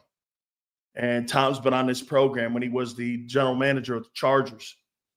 So, yeah. So John Pagano recommended Bobby King to Vic Fangio. Oh, by the way, that's another connection. Can you tell me something here? Can I get Vic Fangio's cell phone number? Like Xanders said, this fucker's connected to everybody. I know fucking everybody. There's nobody Big Sills doesn't know, man. Seth has a problem with you. Oh, really? What gave that away? Oh, yeah. How you doing, man? This is a fun day. Hey, by the way, 54 days until Xander Krause is on an airplane to New Orleans. He's already told me he's going to Bourbon Street. He's going to hang out. He's going to he's going to go down there in Mardi Gras. He's going to hang out at O'Brien's. They're going to be drinking them Hurricanes. Yeah, Eagles. Hey, can you imagine Bills and Eagle fans on Bourbon Street? Holy shit. There'll be a brawl every day. Look, it'd be a brawl every day. Eagle fans rapidly buying tickets now. I rationalized that out there, and I got a text back. John Pagano recommended Bobby King, who's done a great job. He's probably going to get a job, man, somewhere as defensive coordinator. All right. Hey, next coming up here. James, thank you so much. Wow. Really cool, man. Guys, super chats that started from the very beginning. Xander's been keeping track of it, okay? Because what he wants to do, put it up there, Xander. We are giving away a Sills Grinch Eagles hoodie. There, look at that bad puppy. By the way, this dude got some dope ass gear to give away this holiday season. On Birds 365, he's been giving away those Barkley jerseys. Hey, guys, I don't believe he was thinking of giving away more than 3 of them. This guy's been giving away. I mean, he could probably clothe an entire 22 team on how many of those things he's given away, right? He's never bitched about it. He's glad to do it. Now he's going to be giving shit away on the Big Sills National Football Show at the 3:30 Xander spot, which is dope. All kinds of Eagle merch. And now we're going to be doing this here. But without further ado, the man who is now the official Philadelphia Eagle president of the fan club, ladies and gentlemen, the co-host of Birds 365 and the Jaylen fan club, Big Z, Xander Krause. How you doing? What's going on, Big Sills? Dude, you went all in, unlike Jerry did this year. You went all in on the gear, man. That thing is great. Yeah, I'm Great excited to stuff, do it, man. brother. I'm excited because all the people have been going all in for JAKIB. We had our best November. So think of it, how much our network has changed in the last year, and for better or for worse, whether you love us or you hate us, we got a lot of our haters out there, but we had our best month in November ever from interactions from the chat, which shows you how much that our community is showing out for us. So I'm excited to give it back. And today, in honor of the Grinch, let me turn off my green screen so I can show the people. In honor of Sileo being the ultimate Grinch about the Philadelphia Eagles, we got the Grinch hoodie. It's an XL, and we're gonna give this away today. I should have pulled it yesterday. Sills, I texted you. I should have pulled it yesterday on the fly. I had the thing on my desk. I didn't even think of it. But I saw it after, and I'm like, we got to give that away on the Sileo show because he is a Grinch, and this team is far and away better than every team in the NFL right now. Even the biggest haters can't even deny that. Far and away. Okay. I don't think number 2 is close. I really don't think number 2 is close. Well, then how do you play a performance like that against Carolina? You come off of 1 week, you look like that doesn't take football out of the equation. Any given Sunday still exists, but if the Eagles play their A game, I believe that they're far and away better than any other team on their A game. Okay, I gotta retract that because I just told you. Wait a minute here. How can you go on 1 week what you did with the Steelers and you turn around and go, well, Stills, how can you go on 1 week on Carolina? So again, I think it goes both ways. If you're going to look at that, that's why I want to see something against Washington this week, Xander. I want to see how they're going to be balanced this week. Look, I just told you, I'm not picking. It's over. There's no going against the Eagles. I mean, you're the better team. You 15-2, home field advantage in the Super Bowl. Or guess what? It's the most disappointing season in the history of the Philadelphia Eagle franchise. Wrong. That is wrong. Oh, really? If you don't win a Super Bowl. Disappointing season in the history of the Eagles franchise? Yes. They're 12-2. If you go 15 at this point, that is impossible. If you go 15-2 and you win home field and you don't win it, it'll be the biggest disappointment in Eagle history. I think that's a little bit of a bombastic Sileo. Okay, well, where? Okay. What other season would you put in there in front of that? I mean, any of the years that we've won 4 games. How about 15-2? 15-2? You have never gone 15-2. Yeah, but that's not the worst season ever. That might be your most epic collapse or your failure to reach expectations. That's not your worst season ever, though. I mean, come on. Oh, I see. So congratulations on winning doo-doo. Let's see how this goes. Hey, here's Xander. Watch this. What a great year. So you can't tell me anymore. I'm sorry. You don't hold this weight over me anymore. We won all these games in a row, and then you don't win anything for it? How do you look at How do you look at the Patriots 16-0 season? You think that's Brady's biggest disappointment in his career? All right, I hear what you're getting at. I think that's maybe fair. That's probably the one that stings Brady the most in the aftermath. By the way, he won't even shake Nick Foles' fucking hand or Eli's hand. He hates both those guys. He hates Nick. I think he hates Nick even more than he hates Eli. I do too, because he threw for like 500 yards in that ball game. I know, man. he should have won. Hey, did you see that cool clip of him and Brandon Graham out there last week? Yeah, I saw that. That was good. Did you see BG said he might be back if they make it to the Super Bowl? Did you see what Aiden Hutchinson said? The same thing. I saw that as well. Aiden Hutchinson said we won't have to deal with him. We got them in the NFC title if they line up. So, all right. So let me throw a Xander crowd. By the way, super chats, if you guys want to still be in the conversation at the end of the segment. Anybody sticking out to you yet? Any good super chat? See, Sileo. So here's the thing. Bumper is stuck. Bumper. Brian Bumper is stuck out to me. Okay, so here's the flaw with today's giveaway. Okay, here's the flaw. This is the National Football Show with Big Sills. Okay, and we didn't do a member because I got all the hats for members. I got all the jerseys for members, the sweatshirts. I got a bunch of stuff from. I got 2 Diana jackets. I told you I'm working on a 3rd one. I'm giving all that away to members. So today I told Sileo, you can pick the super chat that you want to give the winner to. Now I'll weigh in with my opinion, but ultimately I think it comes down to Sills. And Brian Pumper doesn't like Jalen Hurts, so maybe he's got an unfair advantage in today's contest. I'm going to actually I want you to go, listen, because I want this to be something where everyone goes, I'll never have a chance because Sileo, I shit on it. No. I don't. Well, listen, here's what we could do. How about this? You pick a super chat. I'll pick a super chat. Okay. And then the community will decide which one of the two deserves the giveaway. Perfect. All right? Perfect. All right, we'll do that. Well, I'd rather do it that way, Xander, because you know what? Okay, this isn't a dictatorship. This is what Big Sills has always said. Come on in. Sit down at the bar. Talk shit with me. Grab your peanuts. Grab your beers. Let's go here, man. All right, Mr. Eagle. Shady McCoy said something today that was interesting. He says it's the greatest Philadelphia Eagle team that he has ever seen. And you just got through telling me if they don't win the Super Bowl, hey, it's still a great season.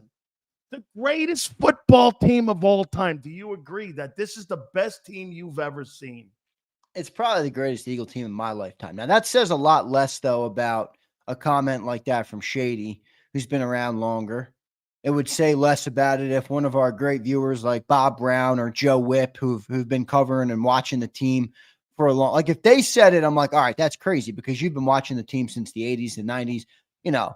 I was born much later. So in my lifetime, I think this is trending there. You can't say that yet, I don't think. I think it's trending there, and the talent on the team certainly is better than maybe any other team. But 22 is a pretty damn good team.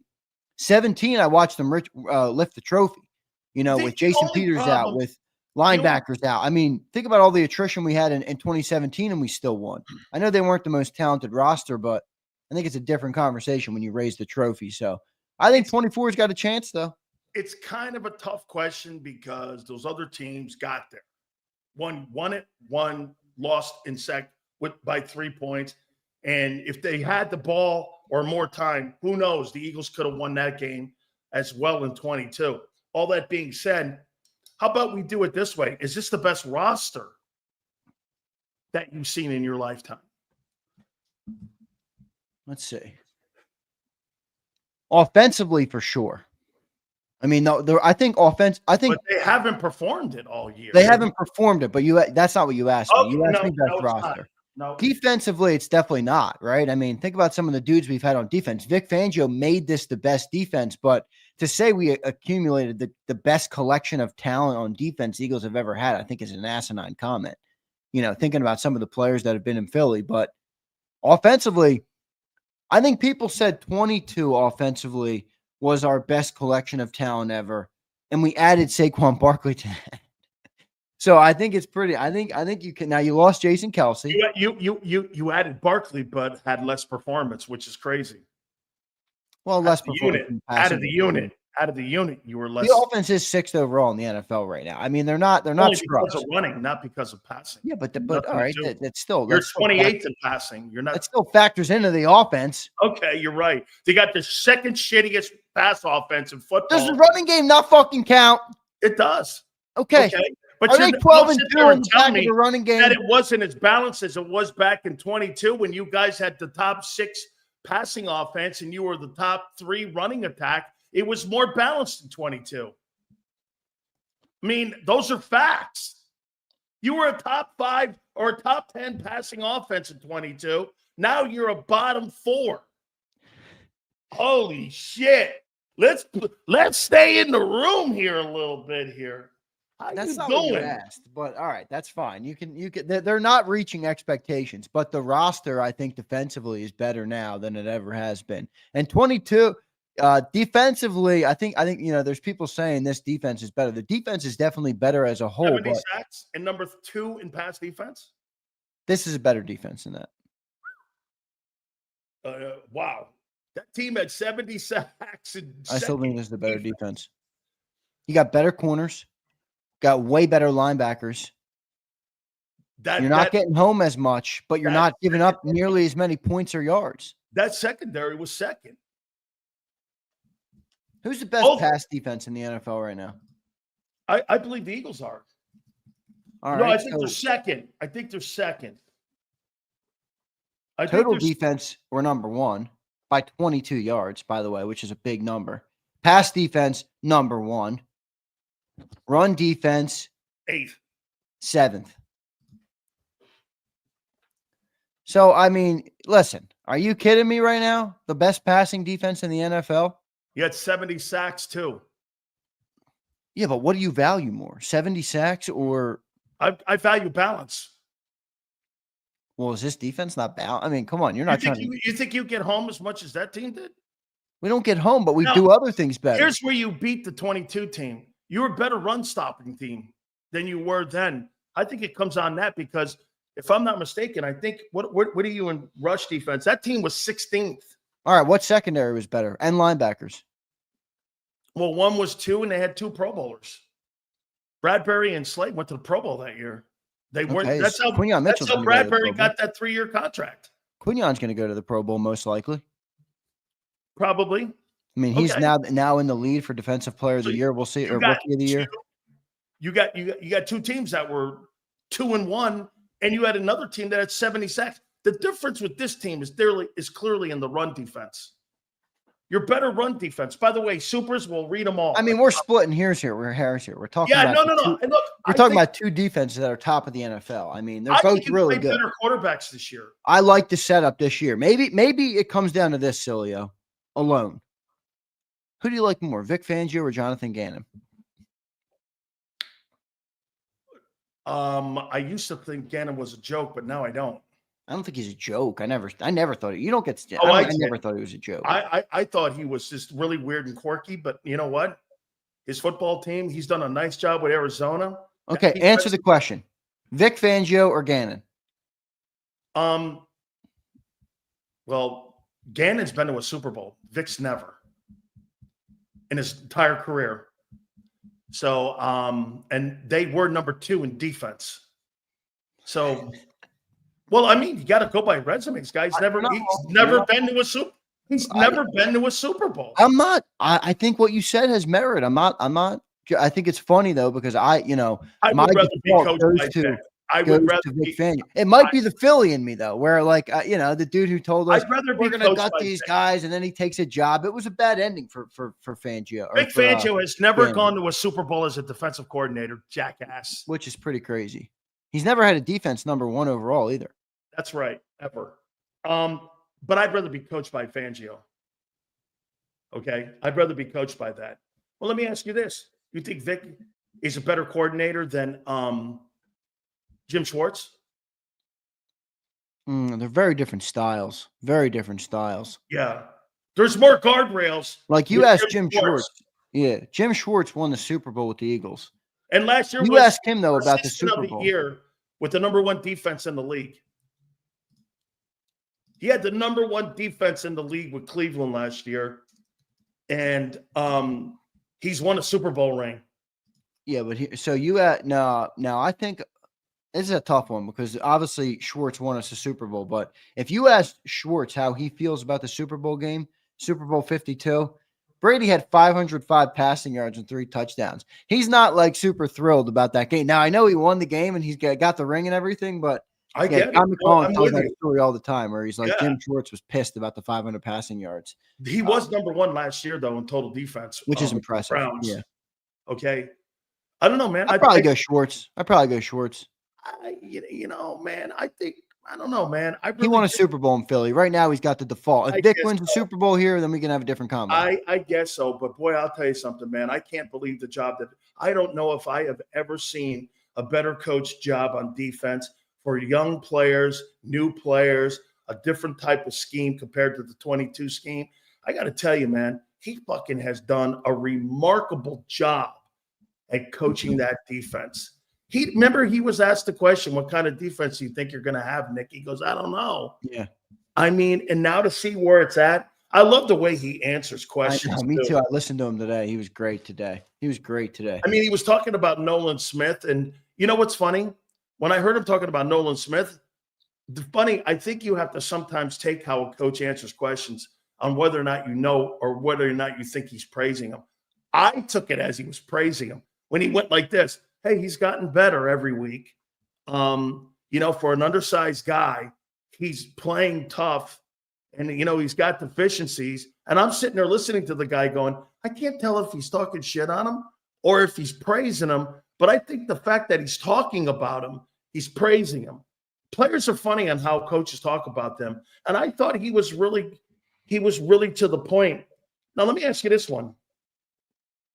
I want you to pick one Philadelphia Eagle this year that has been the most improved Eagle that's been on this team before. All right, so it's not a Zach Bond.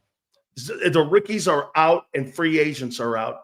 Okay. Guys who have been on this football team, who has been and that's even Barkley and Hertz and yeah, I got you.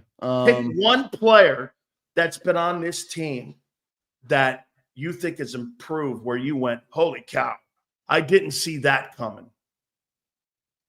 I got 3 names in mind. Nolan Smith, Nakobe Dean, and Jalen Carter. Jalen Carter was great last year. Jalen Carter is a certified beast this year. Nakobe Dean went from a milk carton guy, couldn't stay on the field, couldn't stay healthy, no impact on the football team, to one of the highest rated linebackers in the NFL, and he was the highest rated player on the Eagles defense in Week 15 versus Steelers. He is now not just a serviceable player, he is a good player. He is a good linebacker, the way Vic Fangio has him playing. And Nolan Smith went from 1 sack to 5.5 sacks right now through 14 games. He can play the run. He can set the edge. He's undersized, and that gives him advantages, because if you're going to be undersized and you can't play the run or set the edge, then we got problems. I'm not saying he's great at that, but for an undersized guy, he's serviceable. And then that speed and agility and athleticism, I think, gives him another level that he can go to in the pass rush that he hasn't quite unlocked yet. But 1 sack to 5.5 sacks, a pretty good improvement for a second-year player, and he's not done yet. And by the way, a lot of those sacks have come since Bryce Huff got hurt.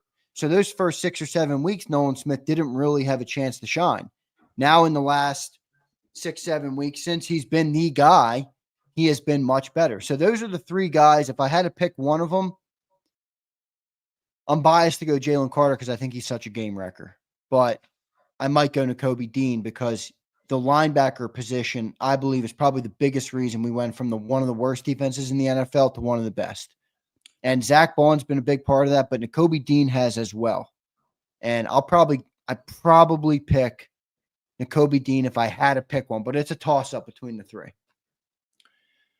Marcus Hayes will join us at 4:32, by the way, and I'm going to ask him this question. These 3 are going to be kind of off the radar maybe a little bit. One of them is one of your guys.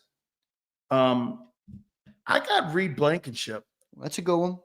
I think Reed has gone from a dude to me to being the number 1 communicating guy back there. And Vic says that he's really important in the communication that goes across the back end from the safeties to the corners. And they do a great job at communicating back there. And don't you agree? Reed Blankenship has gone from just a dude to somebody you rely on back there, where he's an essential part of that secondary. Yeah, I think that's fair. Now, he was decent last year.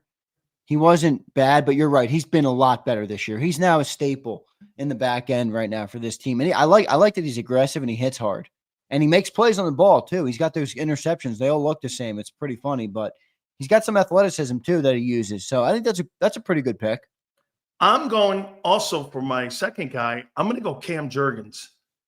I picked him at the beginning of the year. I kind of said that I think he's going to be a Pro Bowler and an upgrade on Kelsey, not so much in pass protection settings because of the game that, Jason has seen for 14 years, but more so that I think you're going to get a younger body and you're going to get a guy who's a little bit more stout in the later part of the year. And to me, I don't know, man, Cam Jurgens looks like the 2nd or 3rd best center in the NFC this year. I mean, Ragnow, he looks as good as he does. He's probably going to be the number 1 all-pro guy, but I would not be shocked. Xander, how in the hell do you not put Cam Jurgens as the 2nd team all-pro guy when your number one rushing attack is in Philadelphia. And he was a guy that was, now I will say this. I think the tush push has been diminished since Kelsey's retirement. Well, it's still successful. I don't think they run it as much as they did with I'd have to look if they're down, if the rate of usage is down on it, but it's still successful. Here's where I think Cam Jurgens has an uphill. Well, speaking of the awards and like the All Pro, this is going to be Cam Jurgens' problem. All right, and it has nothing to do with the player. Jordan Mailata is the best tackle in the NFL right now, highest graded tackle in the NFL. He's going to be an All Pro player. He's not beating us, Penei Sewell. Penei Sewell's right tackle. Okay, all right, that's right. So Lane Johnson you're probably right, won't win All Pro this year because of Penei Sewell, but he'll be second team All Pro. Yes, he will, and that counts. Landon Dickerson has a pretty good chance at being the All Pro for left guard. That's right. Zach Martin's no longer in the running any longer. So I think just that you have three guys on your offensive line that are literally potential All Pro, not Pro Bowl, All Pro players. I think that could change how Cam Jurgens will get voted for that, but. You're right. I mean, this Eagles offensive line is insane, dude. I hope we don't take it for granted. Every single guy should make the Pro Bowl. Yeah, I agree. Every single one, 5 for 5, should go Pro Bowl.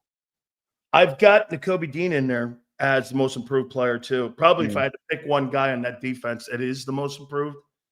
It is him. Here's where I'm at with him on December 17th. He's completely put himself in a conversation now where I want him in my room. Before I did not. Now he's in my room, and now you're going like this. You're counting on him to make plays in games. He fills the gap well. You know, I had a great conversation again. I'll tell you a little bit more about Clint Hurd here in a minute, about him. And every single day in practice, Nakobe Dean is saying this. So listen to this about your boy and what you said and about John and how you guys talk about Jordan Davis. Let me tell you what he said. He goes like this, those two guys in front of me make my job easy. And I said, even Jordan? He goes, yeah, he said even Jordan. And he goes like this, playing next to Zach has been the world of difference. Yeah. He said there's not been a lot of bodies on him. And where he's gotten in trouble has been a little bit still on false steps sometimes on misdirection plays. But he's really improved. He's still not a very good cover guy. But you know what Vic has done? He's put more of that on Zach. And no linebacker's a good cover guy. There's literally not a good linebacker that's good. Not in today's NFL because you're too much in space today. And the tight ends are too fat. The tight ends, I mean, I think it was Bob Brown on the post game show. He's like, they're like super receivers now. That's why they're getting paid so much. Some of these dudes run like receivers. They're oversized super wide receiver threes. And the linebackers aren't going to cover against them. And Zach Bond is graded number 2 in the NFL in coverage, by the way, for linebackers behind Fred Warner. So he's right there with the best of them. And even he gets beat. I mean, Fred Warner gets beat in coverage. That's what happens with linebackers. So I'm not going to kill Nakobe for that, but you're probably right. That is the one weakness of his game. But even that, I think it's pretty good for what linebackers are. I'm not saying it's great. I'm not saying he's locked down, but he's not bad in coverage. He hasn't been burned all year. No. I said he still struggles a bit in coverage. Yeah, I'm not saying awful. He's not. Here, let me quantify it by saying, look, he's not. He's not a guy that's hurting you in that. Like he's not hurting you in that scheme of the defense where when you cover, he's like he's completely awful. He still gets a little bit again with his missteps, but that comes with more reps. Now, I got another tough question here for you. When Bryce Huff, I don't know when this guy, and I think Vic evaded it today. So when Bryce Huff comes back, do you activate him? Because here, you need a body. You can't just do it, I don't think, with 3. But do you diminish the reps of Nolan Smith because Nolan Smith, or do you take those reps that Jalen Hunt had been getting and give him the Huff? Because the one thing I don't want to do right now, the way that Nolan is getting better, I don't want to dismiss or I don't want to diminish in any way his growth pattern right now. So no, I don't either. You need a body, Xander. Huff ain't worth it. Okay. But again, Jalen Hunt and Bryce Huff in coverage. I don't know if there's a difference. But see, you painting a guy 18. Well, remember, Jalen Hunt used to be a safety.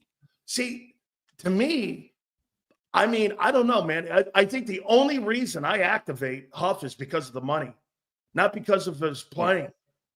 Well, I think this is a tough one because you're paying $17 million to the player. You can't just like chalk that up. No. I mean, I don't think so. And their dead cap hit's going to be over $30 million for an edge. So if you move on from this guy, you're talking about $30 million in dead cap hit. And I think that would be if you do like a post June 1 designation or whatever you can do. So the contract is not pretty for Bryce Huff. But if your players that are behind him, your young guys, Nolan Smith and Jalen Hurts, are good enough, won't they kind of make up for that miss if you do need to move on from that player? See, my worry is the Huff contract is going to limit us from being able to extend Josh Sweat because Jalen Hunt's going to be here for the next 4 years. Nolan Smith's still under contract. Those guys are going to be here next year. So my priority would probably be to get those guys. The more development you can get to those two players, the better off your defense will be in the future. I think Bryce Huff will all of a sudden become. I'm going to move Huff in a package and pay a percentage of his contract to get him off my roster because I need the roster spot. Yeah, Wayne, we'll get to all super chats, brother. We always do it at the end of the Big Z, Big Sills segment. Thank you, bro. I would pay some of it, and what I would do is because I want that roster spot for exactly what you said, also for the draft, because my number one priority in the draft is an edge rusher.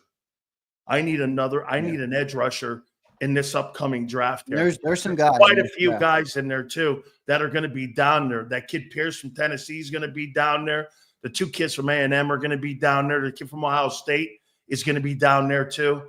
So there's going to be players that you're going to get, but But for right now, do you need the body or do you need the reps for Nolan? If you're Vic, what are you doing here? And are you going to really take the reps away from Jalen Hunt, who hasn't been terrible? Yeah, I wouldn't want to take him away, but I would understand the business side of it if they had to. But I don't know, man. Vic Fangio is one of those dudes who's going to be like, dude, I'm not doing that right now. These two dudes are playing good enough right now. I don't need to activate them. Now, I will say, is there any reps in there where you need another body just for simple rotation? You're almost not looking for top tier production on those plays. Like, are there plays where Nolan Smith is in the game where you could basically get the same thing out of anybody that would be in there? Like, they don't even have bodies right now. So I think Nolan Smith has taken on more snaps than he needs to.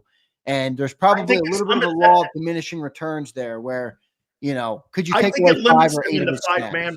I think it limits them in the 5-man front. Maybe. Okay. I mean, you would know that stuff better than me about the defensive line. So I think it's a tricky situation. I think Vic will do the right thing, though, right? Has he earned that benefit? Maybe potentially. How about this? A couple things that came out of that press conference today that I learned. And by the way, it was just confirmed by John Pagano that Nick Sirianni, when they were all in San Diego, that the kid and linebacker coach King was recommended by John Pagano. That's Chuck's brother, obviously. I know the Pagano family very well. They're at the University of Miami.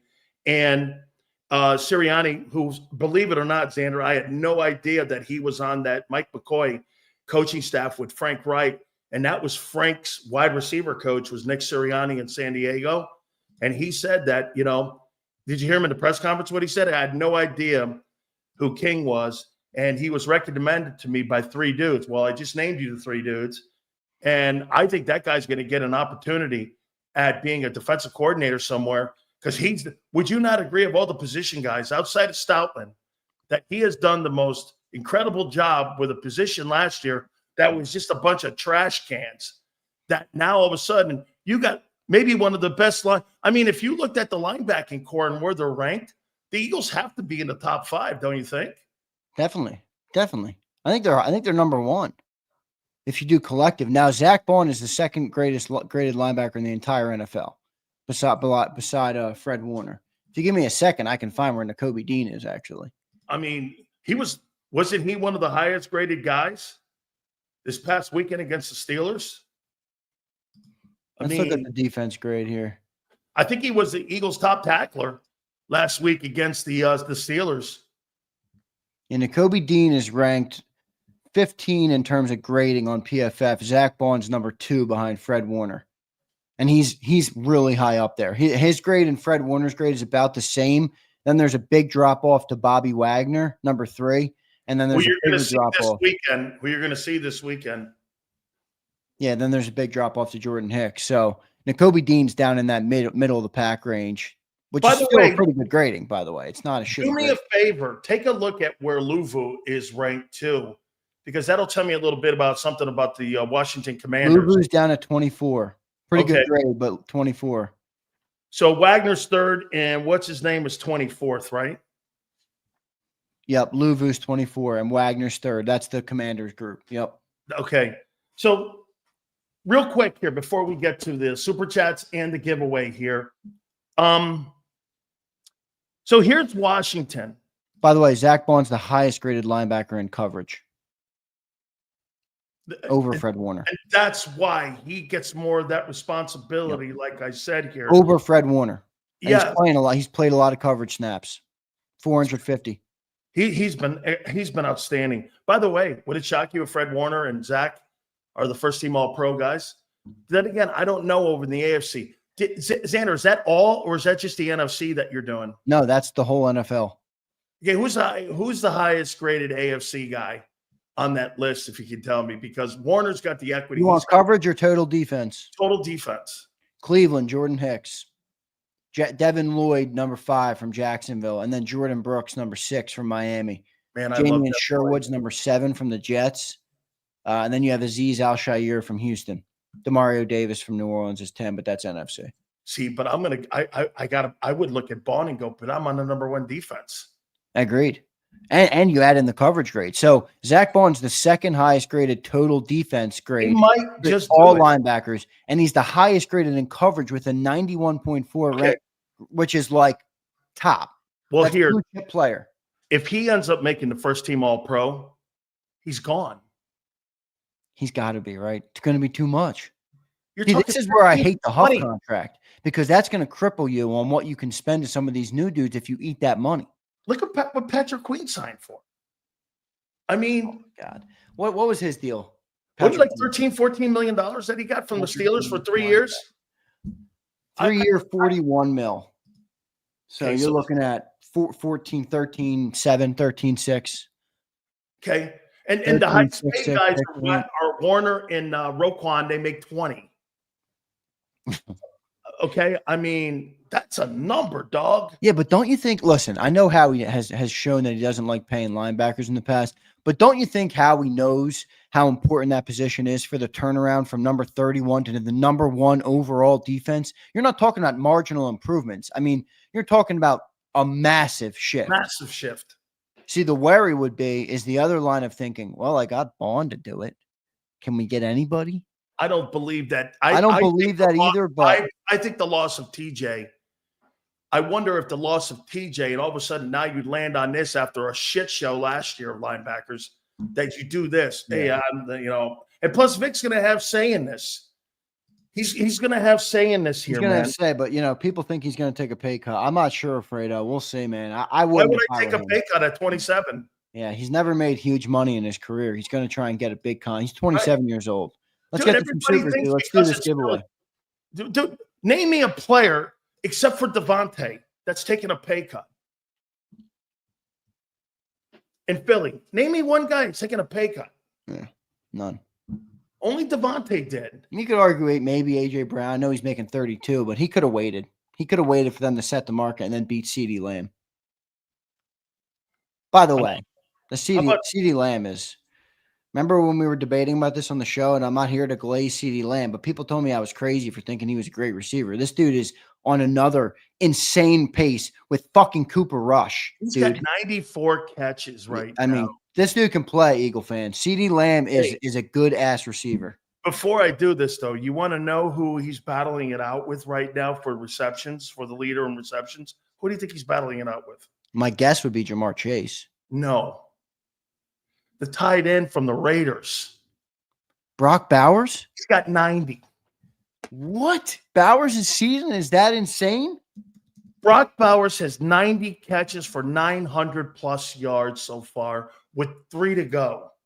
Bro, that is Look wild. At Brock for Bowers. Rookie tight end. He's 22 years old, dude. He's got 90 catches as a tight end. He's battling it out for the lead in receptions. Wait a second. You want to laugh? He turned 22 4 days ago. He was 21 most of this football season. You know, the two best wide receivers, the two best tight ends in the league might be the guy in Detroit and the guy in Las Vegas. Those I also like the Vikings guy. He's probably not top in the league, but he's good. Hawkinson. Yeah, Hawkinson. Kittle's damn good. Detroit too. got rid of him.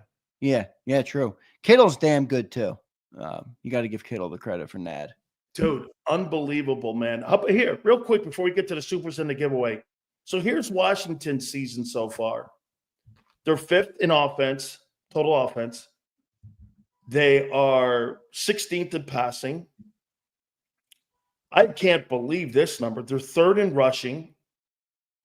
Now, to go get with the Eagles here, the Eagles are 6th in total offense. They're 28th in passing. They're 1st in rushing. They're 8th in scoring. And the Commanders are 6th in scoring. Red zone, they're 7th. The Eagles are 11th. 3rd down efficiency, Washington 6th. Philly 7th. Got to tell you, man, Jaden Daniels for a rookie season for an irrelevant football team for the last 23 years, they've put together a pretty damn good-looking season there, man. I mean, look. That's pretty impressive. For a rookie kid to come in there and change the entire landscape of a shit show around, that's been pretty solid all year, man, where you're in the top 10 in pretty much every statistic. I can't believe they're 3rd in rushing. The Commanders are 3rd in fucking rush. This kid Robinson is that good? I mean, I can't believe that. Yeah, I don't. Yeah, I mean, look, they're good. They're having a good year. It's good for them, but they're good in defense too. By the way, they're a good defense too. Good here. I mean, total defense, they're 12th. The Eagles are 2nd. No, total defense. Eagles they're first. They're first. Pass defense. See, I got different numbers here. You say they're first. I got 2nd at 178.5. I've got the Commanders at 5th. Rush defense. This is where they get murdered. Who are you using, by the way? What? Who are you using for the ranking? Fox Sports daily ratings for the. That's what I'm using. You're probably on last week's. I'm looking. I was looking at the. Okay, maybe so. No, I don't know. We're both on the same site. It's weird that we have different rankings. But. Okay, Rush. This is where they get murdered. They're giving up around 136 a game. Yeah. Okay, so this is going to be, in my opinion, this is probably going to be more kind of a Barkley game. Yeah, so we're going to be giving away one of these. By the way, the Cooper DeJean jersey's right here. Hey, yeah, you think you're giving a Barkley one away this week? We're giving away a Barkley. Yeah. Dude, that Kelly Green jersey is fucking crazy. Let's read the Supers now. By the way, let's do it. Giveaway time. What we're going to do, folks, all the Supers from the beginning of the program, Xander's going to pick one. I'm going to pick one. Then you are going to vote on them. The people will make the decision. All right. Yeah. And this is what we're giving away now. I want it that way. And by the way, don't forget Marcus Hayes from the Inquirer will be with us at the bottom of the hour. So let's go here, Xander. Let's see. And by the way, show them what we're going to be giving away. It is a Sills Grinch Eagle hoodie that we're going to be giving away to the best super. So if you want to get your super chats in, get them in now. Get your supers in. You got till 4:20, so 7 minutes to get supers in. By the way, here's something else to think about. Xander told me something, man. We have grown this thing beyond anybody's expectations. Half of the audience has not subscribed yet. Guys, hook me up. Let's go here, man. Yeah, about 45% of our listeners are watchers, but not subscribers. So hit that subscribe button. We appreciate everybody for 50K. I do want to tell people, too, because I know I've been promoting the big JAKIB Christmas. This is a separate giveaway from the JAKIB Christmas. I wanted to do this because I had the Grinch sweatshirt, and I've been joking with Sills since the post-game show on Sunday that he is the Grinch about the Eagles, and he can handle that they've won 10 straight foot. Actually, he was in a little bit of a better mood to start the show today. It's not true. Based on dollar amount. Dollar amount has nothing to do with today's show. We are picking the best super chat. Hey, Fly, has dollar amount ever, by the way, we appreciate when people go deeper in, but hey, guess what, Fly? Have we ever done that? And it might tint my glasses a little bit if you drop a 20 burger. Or 100. How about this? Hey, Fly, let me just say this to you. Okay? Nobody keeps this. This shit goes right back into your show. Agreed. Okay? So this is separate from the Christmas giveaway, everybody. This is a little bit of fun on Big Sills show. It's not the same way we do giveaways always, but I wanted to do it because, you know, Sills is a Grinch. And by the way, isn't this a cool little Eagles Grinch? Are you a Grinch guy, Sileo? Do you like the Grinch? I do like the Grinch and Stole like Christmas. you watch it at Christmas, right? I love Oh, watching yeah. it. I love the Grinch and Stole Christmas. Shit, I watch all that shit. Frosty the Snowman. Yeah, I watch it. I watch Rudolph. I watch all that shit, man. I'm one of those guys, man. Absolutely. All right, so let's read through some supers. We got 6 minutes to go. If you're any super chat before 4:20 will be entered, and then we'll pick the winner in the next 5 minutes. All right, Christopher Darker. I really think Ballin will take a team-friendly deal because he knows he can shine in this scheme, and not everyone can produce this scheme like Fangio. I'm going to write down, and I'm going to respond here. Fangio has really done a great job, Christopher. Write down your favorites so that we can make it. Christopher, he's done a really great job, and he's produced a sensational scheme. There's no doubt. Sills eats yellow snow. Twiz, top of the list for Big Z. Good one, Twiz. Wishbone says Jalen's a natural option QB, but still learning to be a more complete pocket passer. I would agree with that assessment. I would agree with that. Jalen's a natural option quarterback, but still learning to be more of a complete pocket passer. It's only taken him fucking 15 weeks. Shitty one, Wishbone. But Wishbone. Thank you. I like that one. It's not my winner, but it is a good one, Wishbone. No Limit says, who would be the 3 all-pro quarterbacks? Pat, Hertz, and his stats aren't insane. The Lions' whole defense is hurt, so we'll see how Jared does. The all-pro would be Allen, Lamar, and you couldn't put Burrow in there, could you? What? Is Burrow an all-pro? He's having an insane year. I know they're losing like crazy. They'll put Burrow in there. It'll be Allen, Lamar, and Burrow will be the 3 all-pros. Nobody from the NFC. What about Goff? Ooh. Goff's throwing a lot of yards. That third one is going to be a tough one. Look at this, dude. Look at this legend right here. Look at this. Let me clear my glasses. Holy shit. I just said money might. Oh, my God. Let me clear the glasses. Holy shit, A-Team. Also, you know what else? You know what else is giving A-Team a big up for Big Z? He's a legend member on the channel, which means he's our highest paid member subscription as well. So this guy's supporting the hell out of the channel right here. A-Team says, JAKIB is king. I'm at work, but I'll check in. Merry Christmas, Big Sills and Big Z. You make every day bearable when we're grinding out at work. Always creeping on a come up to all my BTNH fans. Merry Christmas, everyone, and God bless. Best channel. Jason, thank you. That's really dope. Thank you, Jason. That's really dope. Yeah. Hey, Jason, thank you very much, man. Yeah, that's real cool, dude. I appreciate the hell out of that. Unfortunately, that suck up super chat is not going to win Big Sills over here for this contest with that. But I will tell you, I love you. And when I get to Philly, I'm going to definitely buy you a beer. Jason has catapulted to the Big Z number 1. Oh, yeah. Big Lord says, Sills and Xander and Sills, I sent you a DM about an article you guys should read about Zach Blount. Sig, I saw that. I didn't read it yet. I will read it, though, bro. I appreciate that. Ben Fly says, hey, fellas, talk to me about the Mean Machine Dean. I told you, my most improved player this year, Ben Fly, of anybody who's been on the team in the past. So that's by the way, it's about time he got off the milk cartons. Wayne the Pain checks in. Wayne the Pain says, Dan, my avatar pick here, so you see this little pick, is the 41-14 season opening win against the Bucs in 1988. I took this pick of Randall and Jerome at the old Sombrero. Were you in that game? Vinny threw 5 picks that day. Yes. Yes. Wow, that's a good super. That's a freaking Wayne. Yes, I was there for that, Wayne. That's a good super from Wayne the Pain. Wayne, Jerome and I took a picture together. Wait, were you in that game? No, I wasn't active for it. Okay. Yeah, you were on the team. I was on it. Yeah. Hey, Wayne. Yeah, I was there for that. Everybody from Brooksville came down. That was crazy. Wow, Wayne. That's a really great picture. That's a good super right there. Dave Edwards, 20 beans, checks in. Thank you, Dave. Dave, appreciate it, brother. Appreciate all you guys, man, for making the channel pop. Everything is, you guys are really making this thing happen, man. We couldn't do this without you guys, so I appreciate it so much. It means the world to me. Dave says, I think moving forward, this team is going to be more balanced. We have to take what the defense has given us. We are trending in the right direction. We have not hit our peak yet. Go Birds. Not hit your peak yet. You won 10 fucking games. You mean your quarterback hasn't hit your peak We haven't played yet? our best football yet. No, because your quarterback hasn't. Week 15 was our best game. Isn't that a sign that you're being coached properly, playing your best football at the right time? Most teams don't play their best football in week 15. Yeah, Kellen's really done a nice job this year. How you doing?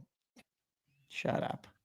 Abe says, whatever it takes to stop the Grinch from taking our Philly Christmas. Jalen's quote, this is what y'all wanted, huh? Go Birds. What an arrogant son of a... Harv says, top 5 all defensive Eagles. 1 Reggie, 2 Bednarik, 3 Dawkins, 4 Jerome, 5 Eric Allen. That's a good list. It's a great list, man. Hey, Harv, that's a great list. I have to put Dirty Waters on mine because I'm a little partial because I love the guy to death, man. There was a lot of people in here who said Andre's their favorite. Yeah, man. I love Dirty Waters, man. He was really, hey, when he walked in my studio in Tampa and he'd sit down and do segments with me, he'd sit down and look. He goes, I know your boy and I knew your boy well. And I go, I know who the fuck you are. He goes, are you swearing at me? And you're like, no, man. I mean, he's just one of them guys, man. You couldn't go too crazy with because he was that dude, man. I love Andre Waters. Cool, man. Appreciate that. Wes Hopkins, too, was another one of them dudes. Joey says, guys, I think the 92-93 Eagles team was the biggest disappointment. I think they were better than their team won the Super Bowl. Damn Cowboys. Hey, Joey, is that the one where they were number 1 in every metric across the board with gangrene? I would imagine. Get this. They were number 1 in scoring defense. They were number 1 in rush defense. They were number 1 in pass, total, third down. I think they won everything that year, Xander, and they got upset in the game up in Chicago, I think, if I'm not mistaken. All right, was that the fog game, Joey? That they got beat up there? They got beat in the fog bowl? You're going to like these next 2, okay? So Favors checks in with $5, no comment. And then he follows it up with 2 and says, only Grinch the Eagles have is Bob Lang. Ho, ho, ho. Hold on. Let me go here, James. James, I'd like that one. James Favor. Big Marsh checks in. Big Marsh is top of my list right now, too. He's had 3 or 4 good ones today. He just criticizing Sills, so you're not going to get the nod from Sills. He says, Howie still has to justify Bradbury. They paying him to sit, so my guess is they stick to the same rotation. Fangio has a say. I like that, Marshall. Talking about Huff, he has to justify Huff? Yeah. But, well, it is $18 million. Okay, it is 17-4. You got to go up there and go, hey, the guy sucked, but hey, so you're not going to activate him?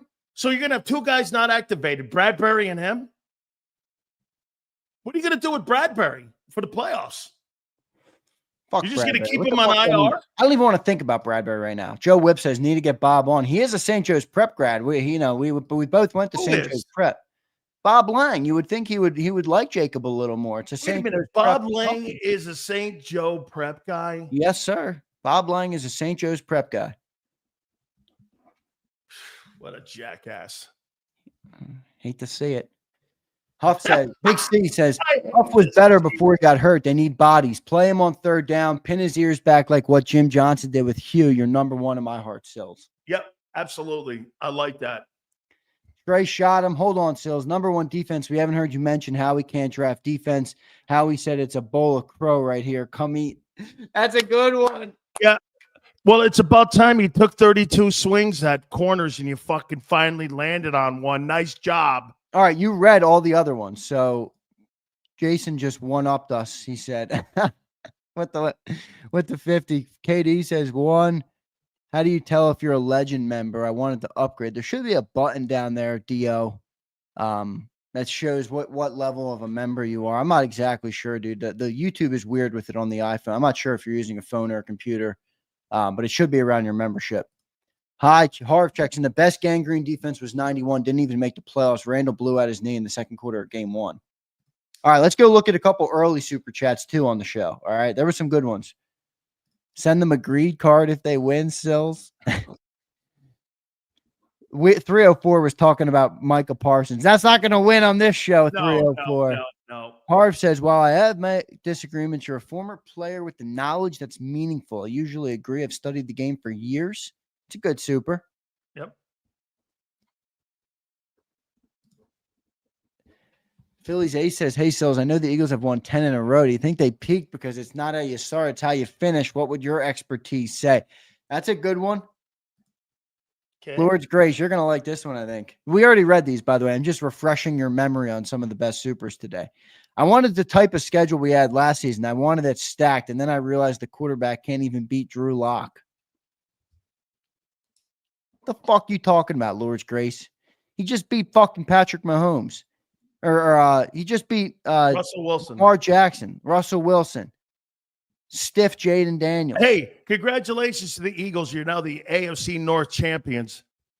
Lord's Grace is in delusion land. I like it. I like it. 34. Crown him after 1 week. Buddy finally shows up for work, and these sissies want to give him credit. Propaganda is asinine. All right. You and Cataldi are the only miserable ones downing the Eagles, and you both got crow stew. Hashtag how you doing? Yeah. Okay. All right. We have our boy coming up soon too. Yeah. So who you thinking? Are you leaning any which way right now? Well, yeah, get Seniors up here because he just did one too. Sills, your boy Pumper is a fraud. He was on 500 show praising Hertz on Sunday night. The sticks is up, Brian. Senor says, Senorita Sills, say it with me. Eagles may have the best linebacking core in the NFL, just like you predicted. Oh, wait, you said they were the worst linebacking core in the NFL. So did everybody, dude. So did everybody, you douche. Senorita football. All right, we got them all. All right. Roman Catholic is not better than the prep. That's a stupid fucking comment. St. Joe's prep is the GOAT in this city. So, I like Roman Catholic, though. I do. A lot of my buddies went to Roman Catholic. If I didn't go to St. Joe's prep, if they didn't let me in because my grades sucked. I appreciate each and every single one of you guys on the Supers today. Thank you guys very much. They want to know who you're picking. But I'm picking Brian Pumper with the 1 week wonder. You got it. That is my tweet or text or my post or my super of the day. You're giving wait, it's kind of fitting because Pumper's a Grinch too, isn't he? Yes. So I've got the 1 week wonder post and super chat by Brian Pumper. You're picking Pump. All right, I'm picking. Should I pick A-Team with the 50 burger? He's saying JAKIB is king. God bless you, A-Team. I mean, I'm a faith-filled guy. This guy's saying Merry Christmas. Holy shit. It's a good super chat, and it's 50 beaners. Okay. A good one. Do I pick Wayne the Pain, who is there in That's a great in 88. Picture. That's a good super. And he even knew that you were on that squad that they played against, and your boy Vinny Testaverde threw for 5 picks. Yeah. Jerome and I were like, he threw the last time Jerome saw him, he threw 5 picks in the Fiesta Bowl. Clemson fans, best Christmas present from Syracuse beating Miami, giving Clemson the ability to knock out Bama. Never will you be picked. Dio, that is gone. That is not even that's the worst super chat of the day. Hell. The worst super chat of the day. Congratulations. Maybe you deserve a Grinch thing for the worst of the day. Yeah. All right, I think I'm going A-Team. Okay, go A-Team. So let's leave it up to them. Let's leave it All up right, I'm going A-Team. Okay. So the chat will pick A-Team or Pumper. Which one? A-Team or Pumper for the A-Team or Pumper? Big Sills Grinch Eagles hoodie. The Grinch. Which one? The Grinch hoodie. A-Team or Pumper? Who gets it? A-Team is running away with it. Pumper, you have made too many enemies in the chat. Sam says Pumper. Devin says Pumper, but we got A-Teams flowing left and right. A-Team. Pumper. There's some Pumpers. For the win. A-Team. Pumper. Pumpers. We got some Pumpers. All right. The only way to settle this is to do this real quick. Here we go. All right. Poll winner. A-Team. Pumper. Marcus You can Hayes vote in the chat. join us in a minute.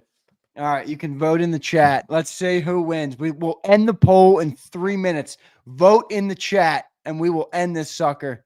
A-team, big advantage right now. 66%, 69%, 42 votes, 68. Come on, Pumper! Pumper's not winning, dude. I'm telling you. Pumper, I love you. You have made too many enemies for the chat to pick the winner. You've made too many enemies. Come on, Pumper! 65%, 70. Yeah, this thing is over. A-team, you're gonna win it. It's gonna be the great Jason A-team, who is a JAKIB Legend member. He's holding on strong with 65, 66% of the vote right now. And Big Z. Hey, Big Pumper, Z's I tried, Pumper. You know, Wayne the Pain, you were in there for me, man. You were my top pick. Wayne, you were in there. By the way, all of you guys, way to play along. We thank you guys so much. That was totally dope what you guys did, man. Really, and by the way, it all goes to the channel. We thank you so much, man. All good shit there. Damn, Pumper. I tried my hardest, man. But it's all these like Jaylenites, like you said there. I don't know if that would look good on you too, Pumper. I'm not sure that would look good on you, Hoss. You know, I'm not sure there, man. Dude, that's dope. I'm not sure how that would look on Pumper, man. Not quite as cool as the Diana jacket I had on, but I don't know. Him talking shit on. You guys want to know a secret? Even after the show yesterday, Sileo was like, "Hey, yeah, man, that's a really nice Eagles jacket. I wish I could wear something like that, but Eagle fans would crucify me." Hey, listen, that jacket is totally cool. So let's go check on the poll. Yeah, A-team won. It's over. 100 votes. A-team gets the better of it. Pumper made out decent with 33. A-team, congrats on the winner for the Grinch giveaway, brother. Show him one more time on what you win that Eagle gear right now, because I want That's Marcus the Eagles Grinch. And this is in honor of Big Sileo being a Grinch on the postgame show after the Eagles' 10th straight win. Not a Grinch. I and said a dominant it's a performance. one-game deal. Holy cow. I can't wait. Hey. Okay. All right, good show, brother. I'll catch you I after. Appreciate it. By the way, thank you guys so much. You guys really awesome. Like I said, too, we go over 50,000 subscribers this last week. Not even WIP and 97.5 have that on their viewerships when it comes to their channels and such. And we really appreciate that. Again, you guys, thank you so much for all the supers, man. I mean, yesterday was insane. And I mean, just absolutely awesome. And we had like 50 new subscribers yesterday as well. So every Tuesday we'll be giving that away. All Eagle merchandise, and we appreciate it. Well, here's been my take before I bring Marcus Hayes on. I loved talking to him last time that he was on. For the entire season, the passing game has not been where it needed to be. The 60 minutes of football eradicate that. And now you look at them and say, okay, well, this is what they can do. Or do you think this is now going to be a trend moving into the December months? Because before I bring Marcus on here, the next loss the Eagles have might end their season. I mean, Washington, your favorite in, and the remaining ball games, if you do lose, the next game maybe end your year. Do you believe that it's been fixed? Shady McCoy said something today, and I reached out to Shady, and Shady confirmed he said this. So let's bring in our friend from the Philadelphia Inquirer, Marcus Hayes, who's on the road with us right now. Marcus, I appreciate it, man. Happy holidays to you, my friend. Happy holidays, Dan. How are you? Shady McCoy said something interesting. He said that this is the greatest Eagle team that he has ever seen in his life. Do you agree? No. Is there one that separates it, or is it, again, because the 17 team obviously is a Super Bowl champion, and what the 22 team did, and maybe even the 04 team, in your opinion, I mean, I think it's two different conversations, right? They didn't live up to the expectations, the 04 team, and the 22 team played against a generational talent. I'm thinking you're leaning on that 04 team. Is that right? When you thought that best Eagle team you've seen? Yeah, I don't know. I guess I guess the expectations are relative, right? The Patriots were at the beginning of a dynasty. So I don't know what the expectations were then, but looking back, I think that team probably achieved to its ability. There was a really, really great team. I remember I went to the Pro Bowl after the 2001 season because Donovan McNabb, I think Kurt Warner, both got like chunky soup deals. And I was able to leverage that into sending me to Honolulu for a week because that Donovan McNabb was like the biggest thing since, probably Reggie, if Reggie was bigger than Randall, right? So I was like, look, Donovan McNabb, he's going to be all over the place. He's going to have chunky soup commercials, going to be an MVP candidate. The next year, the Eagles sent like 9 guys to the Pro Bowl. And most of those guys were still on that 04 team. So they might send 7 or 8 guys to the Pro Bowl this year. But, the team that I think was the best team that the Eagles have ever had was 2004 because Terrell Owens is on that team. That team was absolutely stacked. John Runyon and Trey Thomas in their prime. That was a really great team. So anyway, Brian Dawkins, in his prime. That was they're Hall of Famers or borderline Hall of Famers on that team. And there are very, very good players and maybe a couple Hall of Famers on this team. But, this was probably the second best team, though. This is probably a better team than 17 and 22. And part of the reason is they have the 2 best receivers in team history, and they have Saquon Barkley, who's the best running back in team history. And they have probably the second or third best iteration of offensive linemen they've ever had. The tight end's not great or healthy. The defense is there are issues on the defense, even though it's playing really, really well. And the head coach isn't as good a coach as I think either Doug or Andy. That may be proven wrong in the future, but that 17 team was pretty special. The 04 team, now that I'm thinking about it, Brian Westbrook and Dawkins and Owens. The offensive line was good, Right. I mean, I'm thinking about that. I'm like, okay, those 3 guys just alone could have a different conversation about whether or not those were the best 3 guys you've seen on the team. All right. So I've been trying to tell people and temper this here that wait. Hold on. And let's remember, Donovan McNabb is still the best quarterback in Eagles history. He is. Right? So we talk about those other 3 guys. The best quarterback they ever had was on that team and went to the Super Bowl. So I think sometimes we take for granted, even now, how good Donovan was for a long, long time. Absolutely. And we also forget how bad the quarterbacking has been in this town in general. Oh my God. All right, here. So I've been trying to tell people this. 1 week against Carolina, I watch you just absolutely fall all over yourselves in the passing game. You turn around, you put up a great performance, and now I will temper it by saying this. December football against the Steelers, you completely dominated such a great coach football team that there's no question. To me, Marcus, that's what you can be or could be. That's not who you are yet, because to me, the defense has built the equity up. 4 months of playing great ball, shutting teams down since the bye. You build that equity up with me. 60 minutes of football doesn't give me equity to go, well, the passing game's fixed. Or do you see it different? The only complaint I had with the execution of this football team was Jalen Hurts wouldn't throw the football. That's it. What he did on Sunday is he threw the football. And when he was throwing it before, he wasn't throwing it badly. He just wasn't throwing it.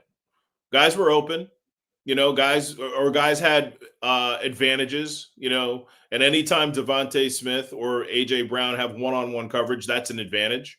And he wouldn't throw the football. We saw this. We've seen this before with A.J. or with Jaylen, but we also used to see it with Donovan. The only guy he was ever really comfortable throwing open, the only 2 guys he was comfortable throwing open were Terrell Owens and Deshaun Jackson. And he wasn't super comfortable throwing open Jeremy Maclin when Maclin was younger. So, Jalen Hurts wasn't playing badly.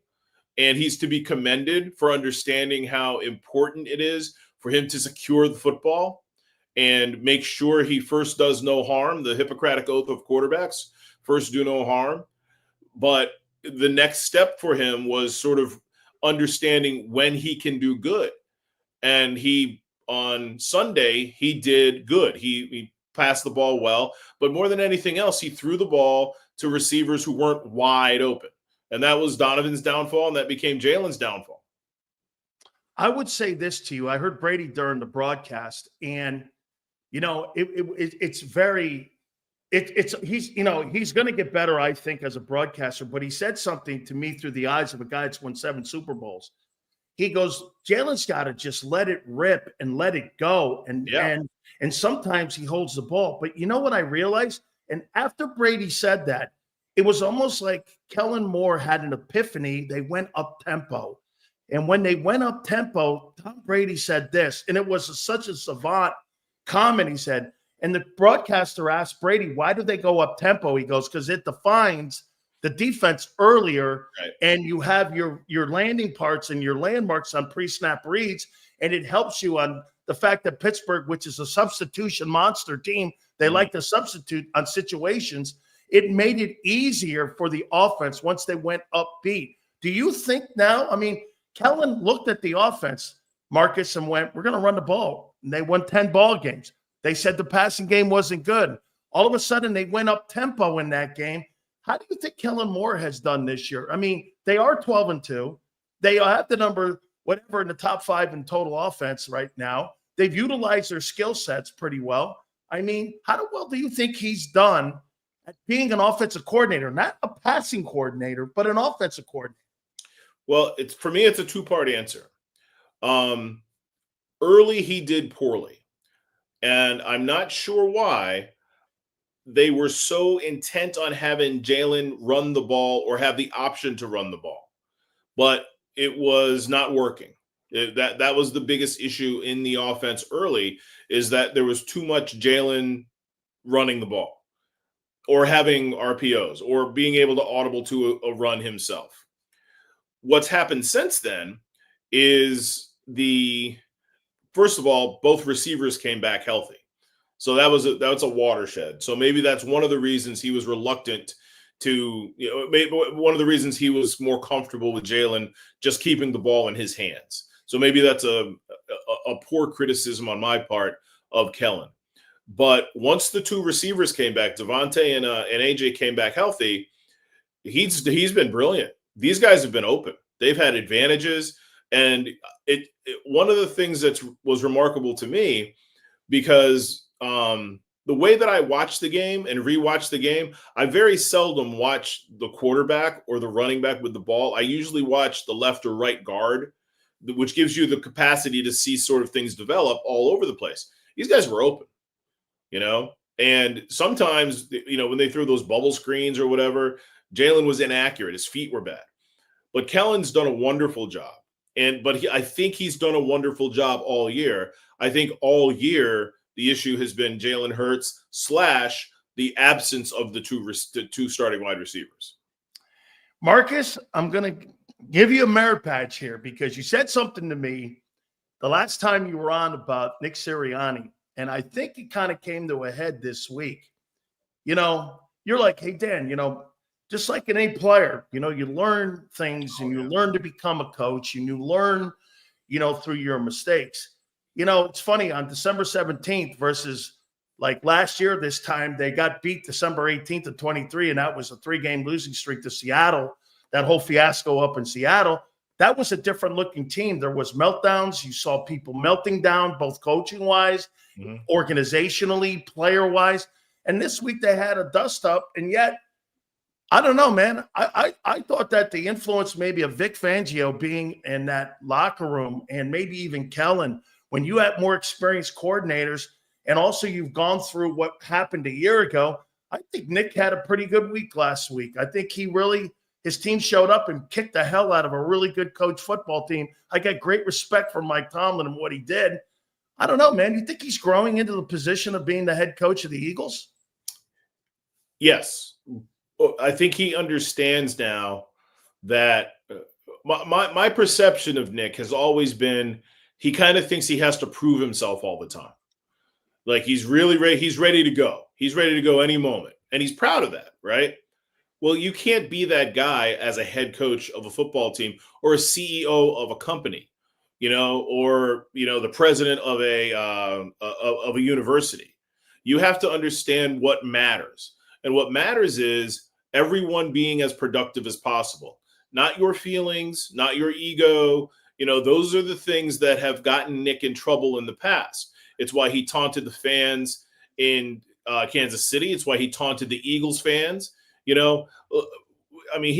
wanted to get after Jalen Carter after Jalen Carter took another dumb penalty, and the defensive line coach, which I think was inappropriate, got in between him and Jalen Carter. Now that Nick could have made a really big deal about that. And who knows what happened behind closed doors. Okay. But he didn't in that moment. And I think a year ago he would have. I think 2 months ago he would have. You understand what I'm saying? Oh, completely. Because I know Clint Hurt, and I had a conversation with him 2 nights ago, Marcus, and I agree with you. If a head coach wants to have some sort of conversation with one of his players, the defensive line coach, that's not his place to stop the head coach, because there is a chain of command that you have to know, not only as a player, but also as a coaching staff, that to tell the coach to stay away from, that's inappropriate, especially in public. Now, like you said, I'm sure that was addressed in the past. I kind of get Clint. I recruited Clint for Miami. I know who he is, but I thought that was inappropriate. And I thought he handled that well, man. I really did, because like you said, he could have went absolutely all in on that, and it could have been an even bigger scene on the sidelines. And you're talking about something stupid like you did a week previous, that you're 10 wins in a row and you're 12-2. That's no need for it. I thought he handled it well. Yeah, I did. I think Nick handled that well, but I think he's handled a lot of things well. He's been pretty diplomatic in talking about, not only has he been diplomatic in talking about A.J. Brown criticizing Jalen Hurts and the sort of the way things are but he's been pretty honest. He didn't say there's nothing there. That was big for me, because I know, that I know more than I can write and say. Oh, right? Yes. Correct. So when I write or say something that could be construed as disruptive or controversial, there's usually a lot behind it. And this was no different. And I'm not the only one. Like most of the beat writers, most of the columnists know a lot more than we can write and say. Clint tells me things that I don't want to put him out there. Right? He tells me things, the conversations he has about his 2 defensive tackles. And I'm like, he goes, hey, and I'm like, if I say that, there goes my relationship with the guy. Right. And you got to pick and choose, Marcus, where you're going to go with it. Whether it's important or not, right? Yeah. How important is it? So my litmus test is always like, does it affect what happens on the field? Yes. So that said, Nick did not say there's nothing here.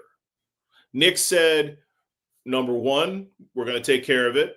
Number two, we're going to address the concern, despite, no matter what the relationship is. And number three, we're going to try to get past it as a team and focus on Pittsburgh. And I think we've done that, he said, since Wednesday, right? Whatever.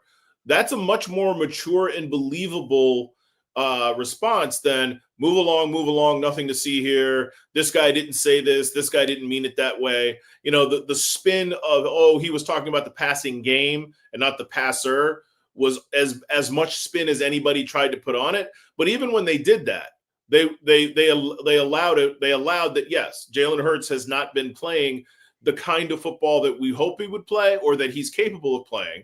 And even Jalen Hurts said it, So I thought Nick set a really interesting accountability tone last week. And then to your point, and then on the sideline on Sunday, he and Clint got into a situation which I really haven't seen before. I've been covering the league for 34 years. I've never seen a guy, physically impede a coach from addressing a player who was clearly in the wrong. And by the way, they got that call wrong. The ball had not changed possession. The ball flew by Jalen Carter's head after the second slap. Okay, Absolutely. so possession had not changed. They blew that call, and it should have been a much different outcome. That said, and I think Nick knows that. And I think Nick is like, look, you were a split second from maybe costing us, something more than half the distance to the goal. But to your point, yes, he handled the AJ/Jalen issue maturely and responsibly, and he handled the sideline issue with Clint incredibly responsibly. What did you make of Brandon Graham going out? And then all of a sudden you had the infamous backstep from the Eagle organization. I mean, I got to give Bob Lang a lot of credit, man. He knows how to, those guys that put on the hazmat suits and they go in and they clean up when there's like a toxic spill, like at 3 Mile Island. Well, that was you go Mr. in there Wolf. and clean it up. We call him Mr. Wolf. Remember Mr. Wolf from yes, from what was that movie? Pulp Fiction. Pulp Fiction. He's Mr. Wolf sometimes. Yes. Yeah, he goes in there and he was cleaning this whole thing up, and I'm going, always remember, go with the emotion, not go with the script. Always go with the emotion in sports. And what did you make of him? Because I look at it now after the fact and go, maybe he did him a favor instead of allowing what happened a year ago where nobody said anything, and you got to Tampa and you shouldn't even have gotten off the bus against the Bucs because you got run out of the building. Maybe in so many ways, this thing was the best thing that ever happened to them, that they addressed something that they needed to address. Because like you said, Marcus, you're not going to win a Super Bowl if you don't have balance.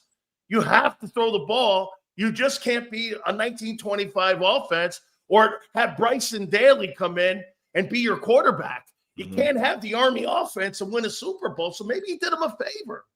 Well, let's think about it this way. What if Brandon Graham had said nothing? What if it didn't exist? What's the fallout from just what AJ and Jaylen said? I don't think it's a whole lot different. Yeah, okay. I think it's a whole lot. I think it's maybe less magnified nationally.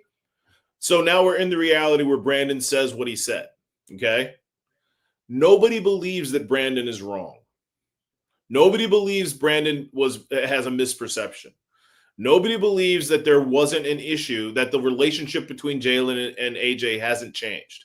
They've both admitted that it changed. Doesn't mean they're enemies. It doesn't mean they don't eat lunch. My favorite thing about the whole week, Nick Sirianni talking about, no, these guys are good. I see them eat lunch together every day. Like it's 7th grade. You know what I mean? Like whose lunch table matters. Of course they're going to eat lunch. It's not like they're enemies, and it's not like they're going to ignore each other. But, that doesn't mean A.J. Brown can't have issue with Jalen Hurts not throwing the ball into uncomfortable situations and having uncomfortable conversations with him. Like, I feel bad for Brandon because the perception is he made it bigger, okay? The reality is I think he just said what we all assumed anyway and kind of what they talked about. Yes, our relationship has changed. Everybody's relationship changes. Guy, when you know this better than most people doing your job or mine. When you join the team of a friend, when you'd go to work with or for a friend, if you move into the neighborhood of a friend, your relationship dynamic changes. Now that guy's not putting his garbage out, or he's not, he's leaving the leaves on his yard. Now that guy's not throwing me the ball. Now that guy's, getting coffee for the rest of the office, but not me, or saying this behind their back, or I know he's skipping out to play golf or whatever. Relationships evolve and change, and this one does too. And very seldom do they change for the better. Very seldom do you get closer when you live with someone, right? So I got kind of a kick out of the Brandon Graham. I actually talked to him Sunday after the game about it, and I teased him. And I went over to him. I said, "You just can't help telling the truth, can you?" And he went into Jeffrey Lurie's office. Oh my God! Howie Roseman actually came over and called him into the office where Jeffrey Lurie was meeting with Nick Sirianni. I got it. You know what it reminds me of? It reminds me of, well, you have your favorite person or your favorite girlfriend, and you've been doing it for a couple of years with each other, going out to dinner, going to movies, you're having dinners, You're out there with AJ having a fun time, and all of a sudden a new guy comes in, and there you have Saquon Barkley, and everyone's like, wait a minute, Barkley's over here now. He's my new affection here. Well, wait, what about me over here? And I felt this was an ego thing, that it came down to, wait a minute here. I want this football team to win, but I want it to win my way, not Barkley's way and that way. And that's how I took it. Was I wrong in how I looked at that? I didn't see it that way. You're not the only person who said that, but I didn't see it that way. This is how I see it. And it's very football centric, very football specific. Okay.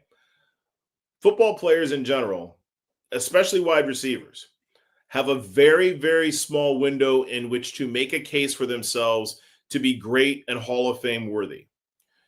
A.J. Brown has had 1,400 receiving yards the last 2 years. He's not going to have that this year. He missed 3 games, but he's not going to come close, in part because Jalen Hurts won't throw him the ball. Also, Saquon Barkley exists, and he missed 3 games. But this guy is the best receiver in Eagles history, except for the 2004 season Terrell Owens had. He's doing it in a huge East Coast football market on a great team, and his window is small. Yeah. He's got maybe 2 or 3 more years of greatness. Now, I'm not saying he's out of the league in 2 or 3 years, and he has busted his butt to be great. He does every single thing well. He shows up for mini camps. He's a leader. He's in great shape. He teaches the other guy. He teaches remember we thought 2 years ago might be a little conflict, right? No, he's embraced the other guy. A.J. Brown has done every single thing right, but he wants to maximize his window. And I don't think that's selfish as long as he is still a viable option. I don't think it's particularly selfish of him to say, I've done all I'm supposed to do. Now give me my chance to fail. 2 last ones here for you, and this one goes to Barkley. I think the guy really, but outside of his phenomenal talent, and I compare him to Steph Curry, and I compare him to a guy, where you look at a person like, let's say Steph Curry did this when they brought in Kevin Durant. I remember personally when he said it, he goes, hey, this is going to be KD's team. This is KD. We need him to win against LeBron. And to me, there's always a sign, like Dwayne Wade, when LeBron went down there, hey, this is going to be LeBron's team. That's a sign of leadership to me, that Steph Curry always was a leader of that team. Dwayne Wade was always the leader of that Miami Heat team. But those guys knew that you had to manage egos for them to go where they wanted to go. Barkley was the only guy last week, Marcus, that didn't say a word, and it was all about him and all the things and all the publicity and the MVP talk and the 2105 and all of that. He sat back and didn't say anything. I was so impressed with him, and I have been impressed with him as an Eagle more so than I ever have been when he was a Giant. I mean, have you been impressed with him on and off the field? I mean, he looks himself as great as any NFL guy, superstar player I have ever seen, because he could have went, wait a minute here, we're winning. Feed me the ball. I want 25 carries. I want that 2105.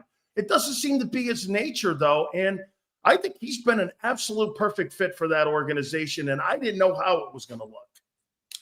He's very similar to AJ in that he knows he is different.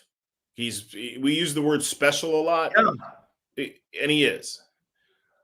And he's very interested in finding out what his limitations are. He's very interested in finding out how great he can be. He told us this. He said, I want to be mentioned in the same breath as, Barry Sanders and Emmitt Smith and all these guys, right? At the beginning of the year.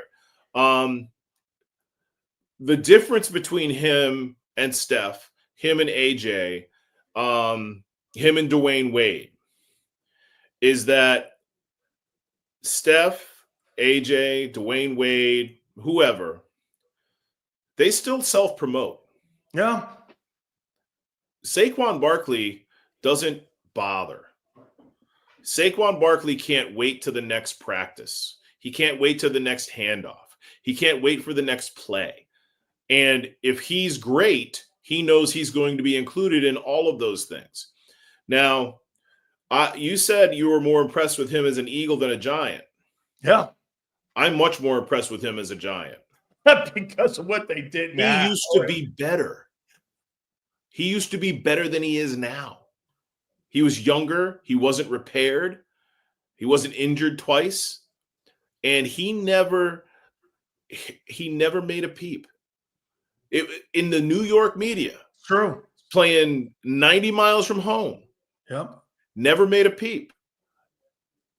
It's just astonishing how mature, professional, composed, and great all of those things he is, and there's a rule in the NFL. You can't take your helmet off on the field because Emmitt Smith did it all the time because he wanted to promote himself.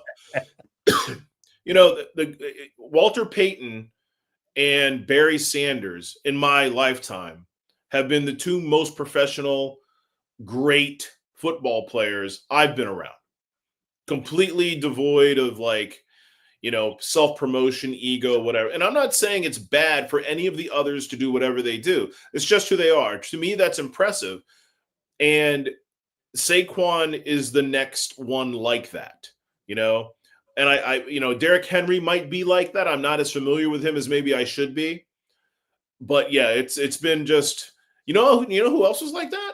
Troy Aikman. Yeah. Troy Aikman was, he wasn't Aaron Rodgers. He wasn't as talented as some of the guys, but his accomplishments are amazing. And both as a broadcaster and as a football player, he's never been a me guy whatsoever. So, yeah, Saquon has been, an absolute joy. And I haven't had much interaction with him, but he's been an absolute joy to be around. And he's been a spectacular influence really on everybody, including Jaylen and Nick. Man, my first game in the NFL was against Walter Payton. In 87 was his last at Tampa Stadium, old Tampa Stadium.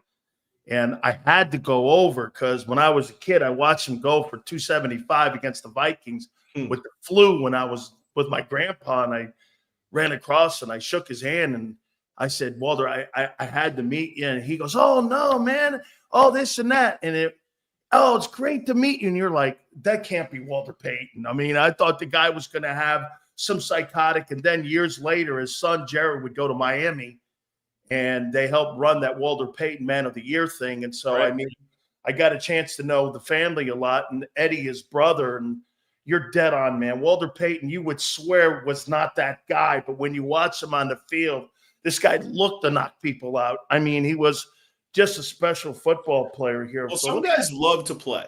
Some guys love. A lot of guys hate. A lot of guys only play because they have to. Some guys love to play. Brandon Graham loves to play football. A.J. Brown loves to play football. I think Jalen Hurts loves to play football. But I've never met there's never been an Eagle that I've met who loves to play football, who is really, really good at it more than Saquon Barkley. And that's what he is. He's a football player. Last question. The Eagles' best team in pro football? Yeah. Is it close? Number 2? Before Detroit's injury, I think they've got 13 or 14 guys on IR right now.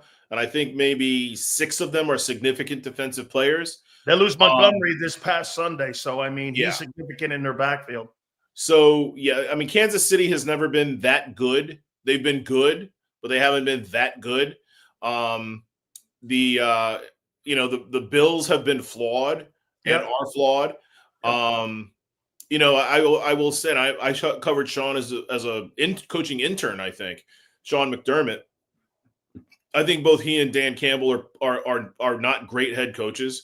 I think that Andy makes the Chiefs much better than Sean and Dan Campbell make their teams. And that's not to, pump up Nick Sirianni, but I think he has the most talented team. And I think he's just as good a coach as either one of them, if not better. But I'm not saying that's a super high bar. So to answer your question, there's really no box that the Eagles don't tick that would make you think that any other team is appreciably better than them. And really, there's only 3 teams in the running, right? Well, maybe 4 if you think the Vikings are for real. but I would love, I don't know how badly this defense would mangle Sam Darnold's efforts, but I'm pretty sure it'd be pretty significant. So if the three other teams you're talking about are the Bills, the Lions, and the Chiefs, I right now, given, who they are and what their personnel is, I can't say that there's a team better than them.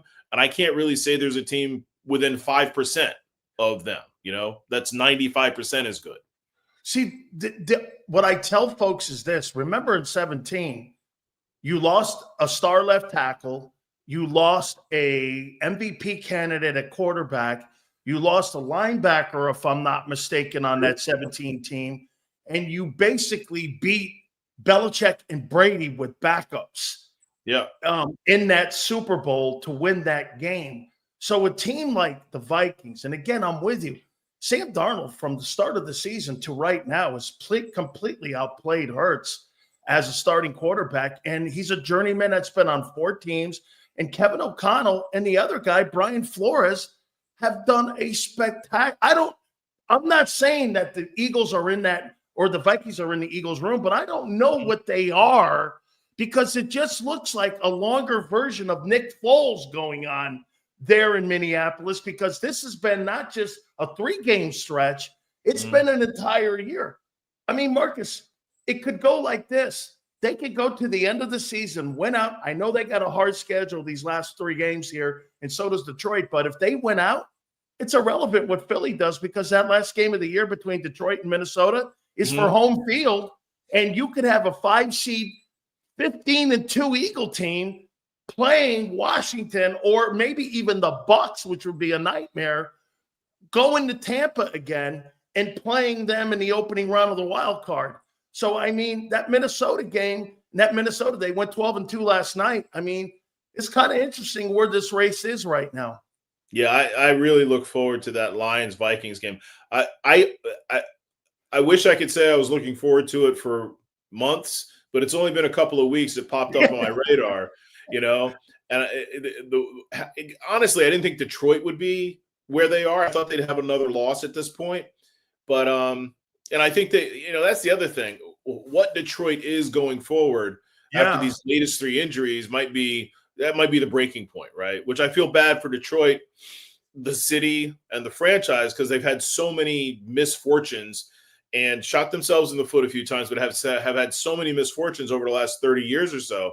Maybe more, but yeah, that'll be a great game to, sort of watch. And the fascinating thing to me is, like, on the other side of the docket, I know it doesn't matter for the Eagles and their bye situation, but if Patrick Mahomes misses a game or two, Carson Wentz is the person who either makes or breaks Andy Reid's trip for, drive for 3 in a row.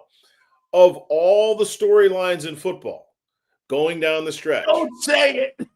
Carson Wentz and Andy Reid might be the number 1 storyline in football for the next 3 weeks. He's going to replace the best player in football with the biggest, like, post-second year bust in recent memory. Like, it boggles. It's like Ben Simmons having to replace Steph Curry, for Steve Kerr to win 3 in a row, So wait a minute. Carson Wentz versus Jalen Hurts in New Orleans. You're not ticking on that, are you? Because Patrick never comes back from these ankle. Like, he comes back, but he's not a whole. He keeps re-injuring it, right? And you got to wonder, like, how long, how many times can you ding it? And how bad is it going to be this time? And, people are going to be aiming for it. People are going to be targeting it. There is a reality. There is a world in New Orleans where, it's Carson Wentz against Jalen Hurts. Marcus, Carson Wentz and Andy Reid against Jalen Hurts and Jeffrey Lurie. Unbelievable, man. So, hey, I leave you with this, though. You're not being anyway punished anyway covering the Sixers right now, are you? Oh, no. I actually went back I don't cover the Sixers much this time of year between the Eagles and like right now I'm actually on like forced vacation. I use it or lose it vacation this week. So I don't get to the Sixers much in November and December. And, but it was important for me to go back to, I've been to a practice, a game, a shoot around, which is my normal, sort of, what do you call it? Course routine of action, my normal schedule, my normal routine. And they, from the person who lets you in the lot to the general manager, president, everybody's been very, very professional. The players, the coaches, whatever. So yeah, my incident with Joel Embiid seems to have, either blown over or maybe wasn't that big a deal with them. I haven't been around or spoken to Joel, but he's been hurt. So it just hasn't happened. He's been hurt, really. Okay, well, I'll leave it there on that one, okay? I'll just leave it there. It is always great catching up with you. Thank you so much, my friend, for all your time. I appreciate it. Thank you, Marcus. Make sure you guys check him out at the Philadelphia Inquirer. Thank you, my friend. All right, thanks for having me, Dan. You bet. Marcus Hayes from the Philadelphia Inquirer. That's fantastic stuff. Guys, please do me a favor and hit the like button here. We'll reset everything here. Big Sills here, and we are teamed up with our friends at BetUS. You got it, my friends. Make sure you check out our friends at BetUS on the website for the YouTube 150. That's right. We have teamed up with our partners for you to be able to have yourself a betting house this year, for you to make all of your bets with BetUS. Now, again, 150% on the sign-up bonus up to $2K. Your second and third are 125% of your 2K signing bonus. Don't forget, if you're into crypto also, 200% up to the $2,000K when it comes to your signing bonus. Go to betus.com.pa. That's betus.com.pa. Fastest payouts in the business. 24/7 personalized service, 365 days of the year. Live wagering on all major games. Home of Michael Vick. That's betus.com.pa. That's betus.com.pa. And do me a favor, tell them Big Sills sent you. If you missed any of today's show on the JAKIB Media channel, listen to the podcast on your way home. Available on YouTube, Apple, and Spotify. Ignite your nights with free live entertainment daily, only at Live Casino and Hotel Philadelphia's Center Bar. 7 days a week, enjoy some of the region's top party bands, performers, and DJs as they take the stage in the heart of the casino action. Great cocktails, live music, and lively moments. It's all happening at Center Bar at Live Casino and Hotel Philadelphia. Visit livecasinophilly.com for more details and the complete list of upcoming events. Must be 21 or older. Gambling problem? Call 1-800-GAMBLER. The following is a real testimonial from the father of a young injured victim. I didn't think she was going to make it. Major Perry's daughter was the victim of a horrific accident caused by someone else's negligence. If you don't find the right counselor, law firm that you're looking for, you will get lost in the wilderness. Badly injured? Call the Fritz and Bianculli Law Firm at 215-458-2222 and find out why they say, "We got this." In our hometown, we all look out for each other. We step up to keep our communities going strong. And at Independence Blue Cross, we're here to keep you going strong as the #1 health insurer in the region. No IBX is always looking out for you.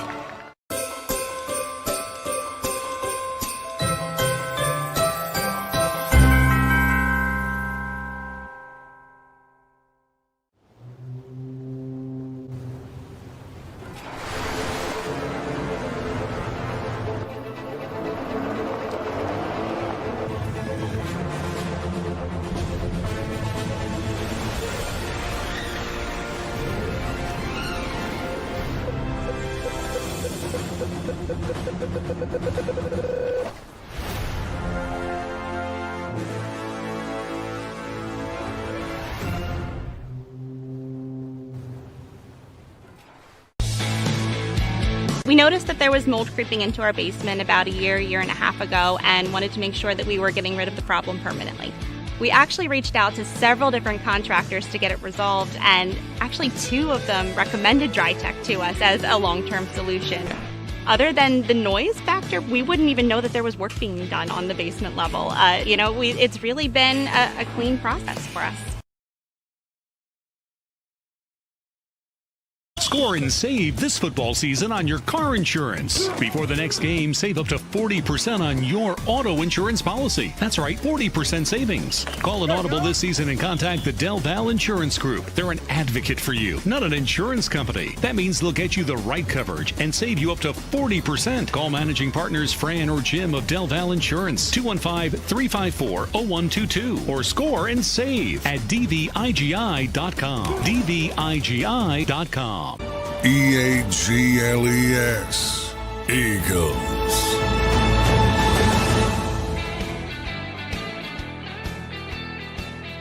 Big Sills National Football Show. Hit the like button. Give me a number where we are on the likes, too. By the way, supers go to the top. You guys were great. Thank you very much. We had a great time during that giveaway. You guys were spectacular. We're going to go back and reset that whole conversation we were talking about Vic. Also, Kellen spoke today. We're going to do our MVP, the vote that we have for the NFL honors. My rookie vote for the NFL honor Defensive Player of the Year. I have 3 more weeks. Actually, I think I have 4 weeks. The final vote will end, I believe, I think it's 3 weeks. That Tuesday, after the final regular season game, I have to submit my MVP.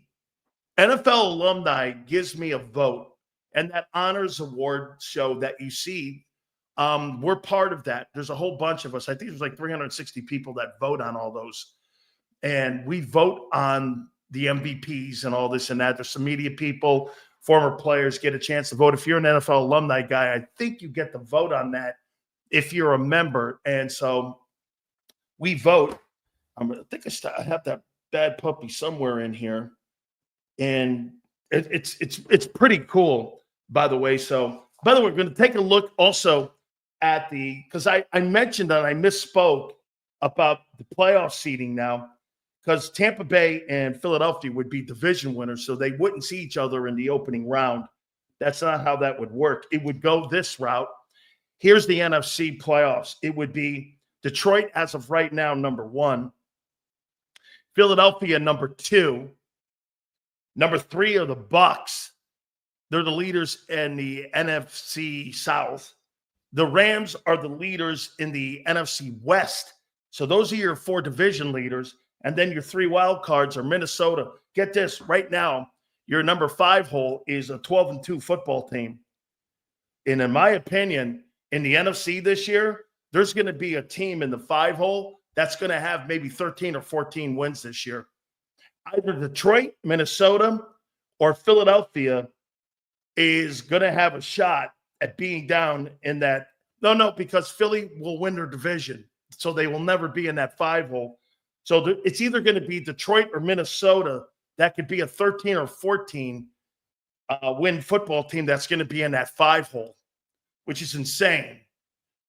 Green Bay is 6, and Washington would be 7. So your opening round, as of today on December 17th, would be this guy. It would be this. It would be, by the way, Seattle at 8-6 is number 8. Atlanta's at 7-7. They're 9. And Arizona's 7-7. They're number 10. When you look over the AFC side, 8, 9, and 10 are both 6 and 8 teams. Indianapolis, Miami, and Cincinnati. So your opening games would be the bye would be obviously Detroit. Washington would go to Philly.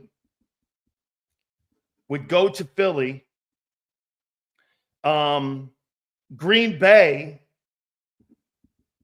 By the way, the NFC North's going to get 3 teams in the playoffs. Green Bay would go to Tampa Bay. And then Minnesota would go to the Rams. That would be the opening wild card weekend. Now, let's say this. Philly beats Washington. They're in the divisional round. Green Bay beats Tampa Bay, in Tampa, Green Bay would move on, and Minnesota wins versus the Rams. The divisional round, Detroit would play the lowest seeded team, which would be Minnesota. It would be Detroit versus Minnesota. Minnesota would have to go to Detroit, and they would have to play for a second time in a row in 3 weeks. And Green Bay, and Green Bay would play Philadelphia Eagles in Philly. Your divisional round would be Minnesota, Detroit, and then it would be Green Bay, Philly. So the Packers would come to Lincoln Financial, and you would play the Packers in the divisional round, and Minnesota, Detroit. That's a tough one, man. You'd have 2 teams potentially with 13, 14 wins in that divisional round, and you would get the Packers in Jordan Love. And you've already played them in week 1. That would be still a tough – those are tough matchups. Those are probably your 4 best right now NFC teams. Philadelphia, Green Bay, Detroit, Minnesota. That's how it should end up. So, and then winner, obviously, if Detroit wins, depending on who has home field, they'll get home field advantage. It's either going to be Philadelphia or Detroit. And your NFC title game would be Detroit, Philadelphia, which many people are suggesting could happen anyway. I'm just telling you about Minnesota. Minnesota's a weird team. They're well coached. They got really good players. I love Brian Flores. I don't know, man. I mean, I just love Brian Flores, the way he coaches. So, all right. I'm going to give the Big Sills MVP. Big Sills MVP. Here are my candidates and leaders right now for the MVP award. Number 10, James Jonesy in here from the Washington Commanders. Jaden Daniels. Number 9, Jordan Love from the Green Bay Packers. The Eagles could have their way with the Lions, you think? There's a lot of injuries, man. A lot of injuries in Detroit. I'm with Marcus. There's a ton of injuries there. Number 8, Joe Burrow, Cincinnati Bengals. Number 7, Baker Mayfield. Number 7. Number 6, from the Kansas City Chiefs, Patrick Mahomes. Number 5, Jared Goff, Lions. Number 4, Sam Darnold, Minnesota Vikings. Number 3, Saquon Barkley, Philadelphia Eagles. Number 2, Lamar Jackson, Baltimore Ravens. And number 1, Josh Allen, Buffalo Bills. Maybe, as Colin Cowherd said, the greatest single talented quarterback in pro football history, according to Colin Cowherd. The most physically gifted quarterback in history, according to Colin Cowherd, not Big Sills. How you doing? I know. I didn't say that. I mean, because to me, I don't give a shit about talent. Being the most physically gifted guy, who would ever in a million years go Tom Brady and Peyton Manning are the most physically gifted guys ever to play? I would never say that. Being the most physically gifted guy ever to play the position has no bearing on whether or not you're a great quarterback. Ask Aaron Rodgers or Tom Brady. Who would you rather have? Aaron Rodgers is 10 times the more physically gifted.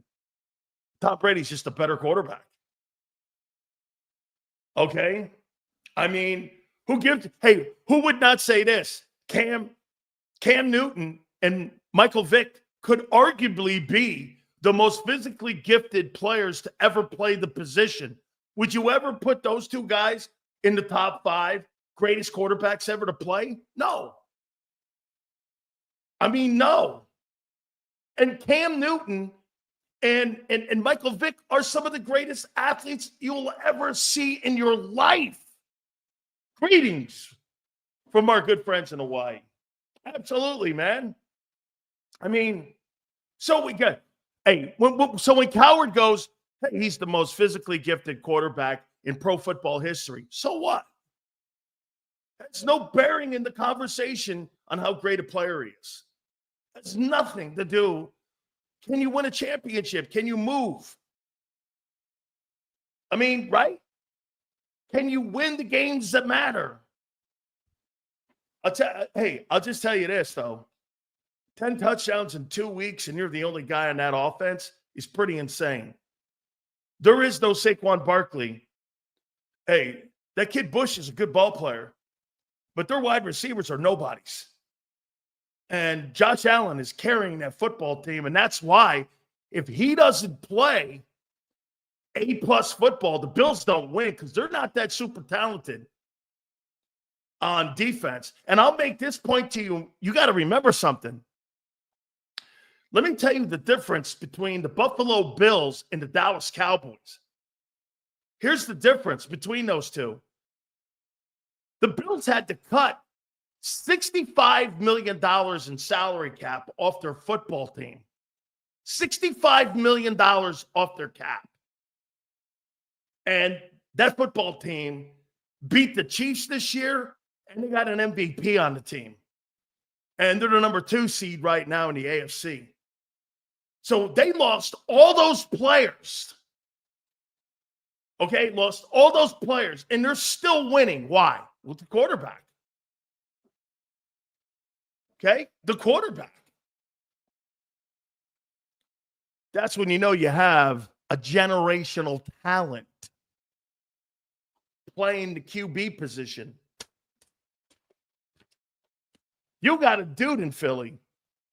That guy at Buffalo is the dude. Actually, he's the Duke.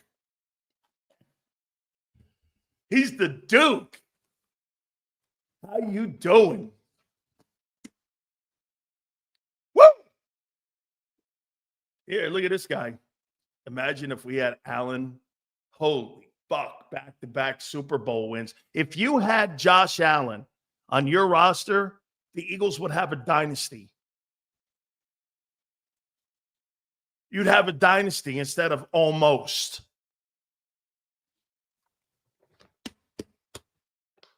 Almost, right? As of right now, the Eagles are the franchise of almost. Okay? You got to win these things, man. Hey, by the way, when I do that and I say that to you, it's like the comparisons that Michael Jordan and LeBron go to. Hey, if you want to compare LeBron James to Karl Malone, that's one thing, okay? When you start comparing people to Michael Jordan, Tom Brady, Tiger Woods, Muhammad Ali, there's a different form of criticism. Patrick Mahomes is not, get this, would you not agree, Yale? Patrick Mahomes is not, he's not gauged against the quarterbacks of today. He's gauged against Tom Brady. And he's a guy that's being compared to Brady. He's the only quarterback in the game today that's compared to Brady because those two guys are doing the same kind of things, winning championships, winning multiple division titles, doing it all by themselves with a great coach. Hey, there's no coincidence. Mahomes had a great coach.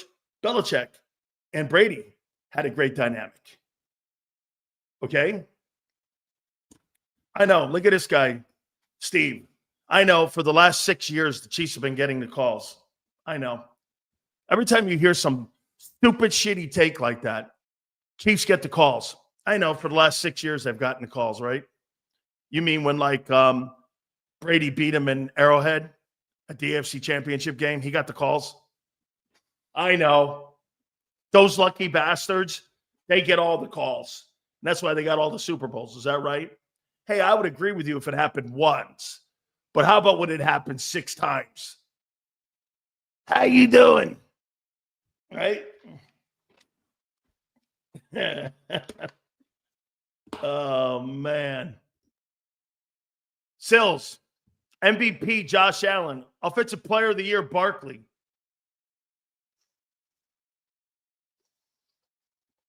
Barkley or Jefferson, Watt Player of the Year, Rookie of the Year Bo Nix. Now, I think it's Jaden Daniels. Defensive Rookie of the Year Q, quarterback Comeback Player of the Year Burrow. What's Burrow? Oh, yeah, Burrow was hurt last year. And you can't give it to Darnold now because they can't do that. Well, he was in the league last year, and he wasn't hurt. So would it be? Maybe. All right. So each week I submit a form. I should show you the form. I'll post it on my Twitter. Go over to Dan Sileo Show, and I'll post it on my Twitter, my form for the Defensive Rookie Player of the Year. And we submit them every week.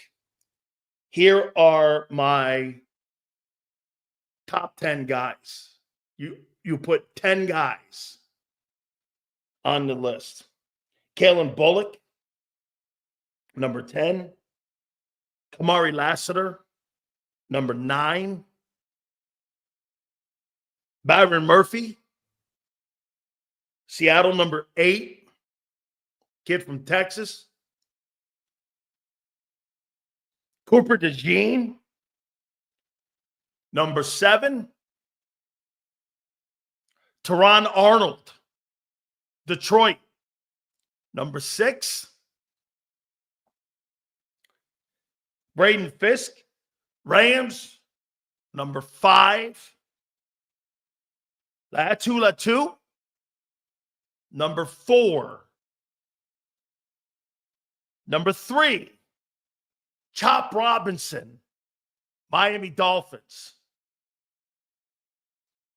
Number 2.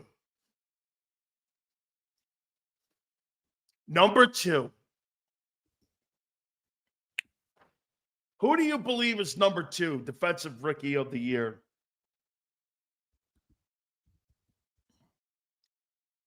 Defensive Rookie of the Year. Who do you believe?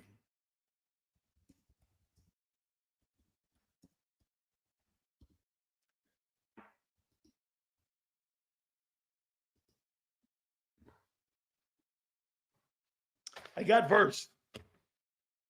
First time he's taken a dip. He's had a great year. Number 1.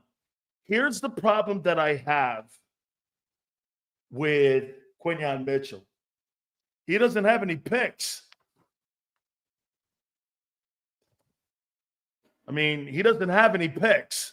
Now, will that be a problem for people that don't cover the Eagles, that are national writers in a place like Chicago or Seattle, Los Angeles? And then they could say, well, they don't throw to him. Okay. I don't know. I mean, because that's a stat-driven kind of deal there, too, a little bit. Okay? That could be a stat-driven deal there a little bit as well. Okay? So, but I do have Q number 1. Now, for my NFL Coach of the Year, dude, all these, it's pretty cool that we get to vote on all these. Okay? Here is my NFL Coach of the Year, my ballot for my Coach of the Year. I just sent it in when we took a time out here. I've got Kevin O'Connell from the Minnesota Vikings, number 1. I got Dan Campbell, number 2. I got Sean Payton, number 3. I got Dan Quinn, number 4. I've got Mike Tomlin, number 5. I've got Sean McDermott, number 6. I've got Andy Reid, number 7. I've got Todd Bowles, number 8. I've got Matt LaFleur, number 9. And I have Sean McVay, number 10. Those are my top 10 guys for NFL Coach of the Year. All right, let's listen to Kellen here a little bit. Okay?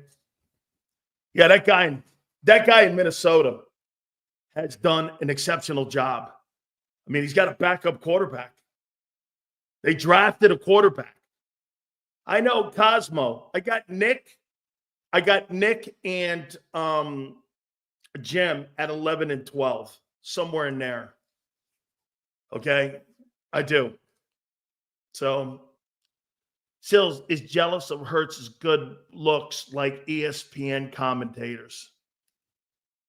I think you need to have some conversation with what's looks got to do with anything, Spike. You're really weird. Wow, does this guy make you feel uncomfortable in a room? Holy cow. Look at this guy. Looks. I don't know, dude. Hey, James Jones. This guy's making me feel a little uncomfortable a little bit here. I don't know. Hold on, let me move around in my seat a little bit here. I don't.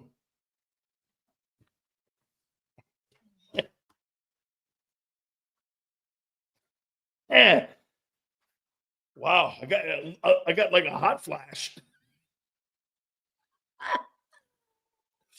Holy cow! Hold on, hey, hang on, I got a hot flash. Spike gave me a hot flash. Holy shit! Sileo's jealous of Hertz's looks. Hold on. I got a hot flash. Dude, what do you think I want to do? Cuddle with him? Holy shit. Whoa. Hey. Woo. Woo. Heat overcame me there. I'm all heated up. Holy shit, man. Wow, that's a new one. Sills is jealous of his looks. Oh, damn. All right.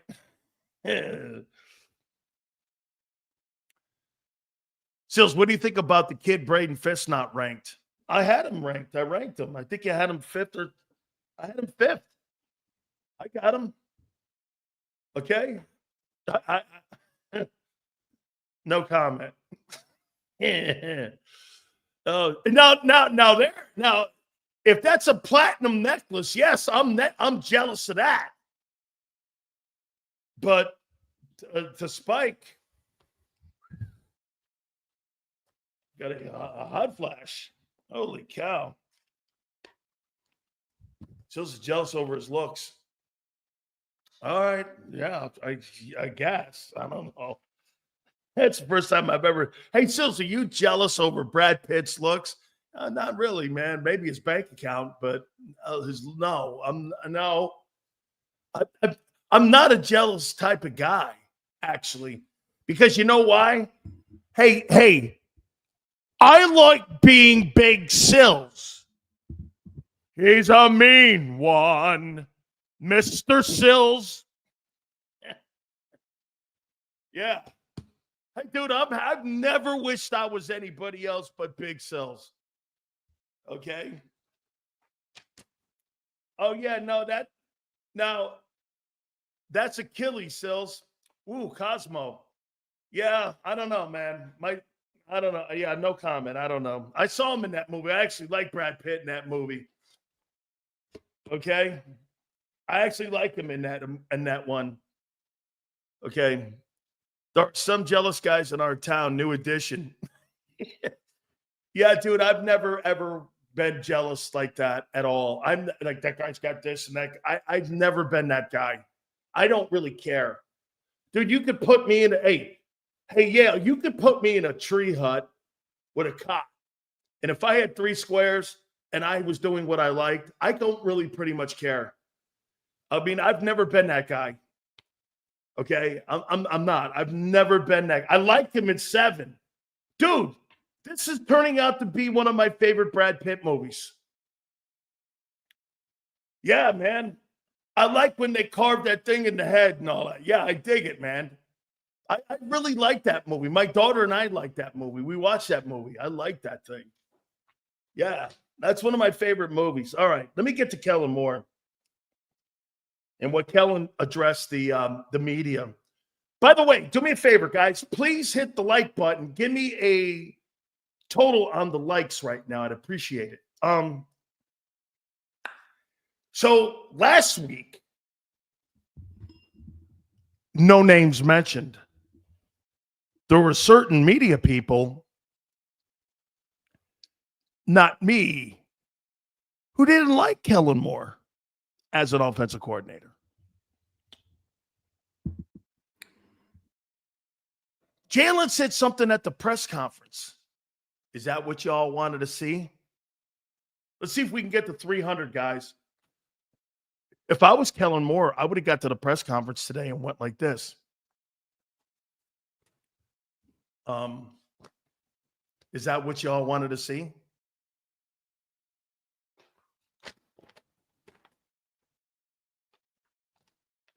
Is that what you wanted to see? What else do you want? 10-game win streak. We're 12-2. We're the best team in the NFL. What else do you want to see? What else am I supposed to do? You're supposed to improve the pass game at the expense of being 12-2 and 10 wins in a row? No. I do what I'm told to do here. You know what that is? Win games. Now, do I think he's the perfect coordinator for Jalen Hurts? Absolutely not. 2 things can be right, my friend. Get this. Twiz balls goes consistency. Consistency is winning. Or what? What's more important to you, Twizwa? The consistency of Hertz or the consistency of the team winning? Help me out here. What's more important to you? How Jaylen and the Jaylenites look? Or how the team looks? Come on, Twizwa. I'm going to start calling you Pizwa. Hey, Pizwa. Hey, where are you, M. Reyes? I need you. Post the 12-2 for this guy. Come on, Pizwa. Hey, Pizwa. Post it, M. Reyes. 12-2. Is it more important? This is what I need, the 12-2. Come on, Reyes, 12-2. Pizwa wants consistency.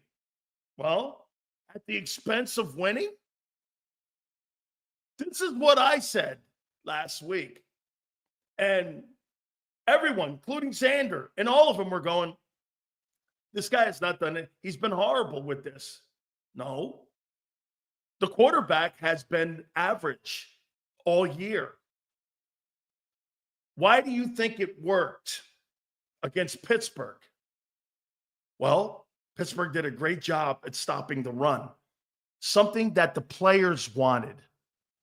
How many times did the players go to the coaches on the sidelines and say, let's run the ball. Let's get back to our identity.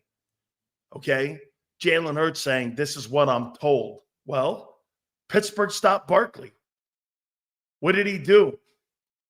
He focused more on the passing game with Hertz. They up-tempoed it. And Hertz had his best performance in 2 years. Look at Pizwa. I'm not playing both sides. This guy doesn't think 2 things can be right. I said it the first time you hired him. If you think he's going to bring in an offensive skill set, passing game, which has fucking been dog shit all year, you're 28th. Get this, you're 28th coming off of a performance like that. It tells you how bad you've been in the pass game. It just tells you how bad you've been. You were really good on Sunday. It really made no effort in really changing what you've done. Maybe it does moving forward. I'll go there, yes. But the dude went, well, we're going to run the ball because the best player in the huddle, there's two best players in the huddle, AJ and Barkley. And Hertz is kind of the other dude.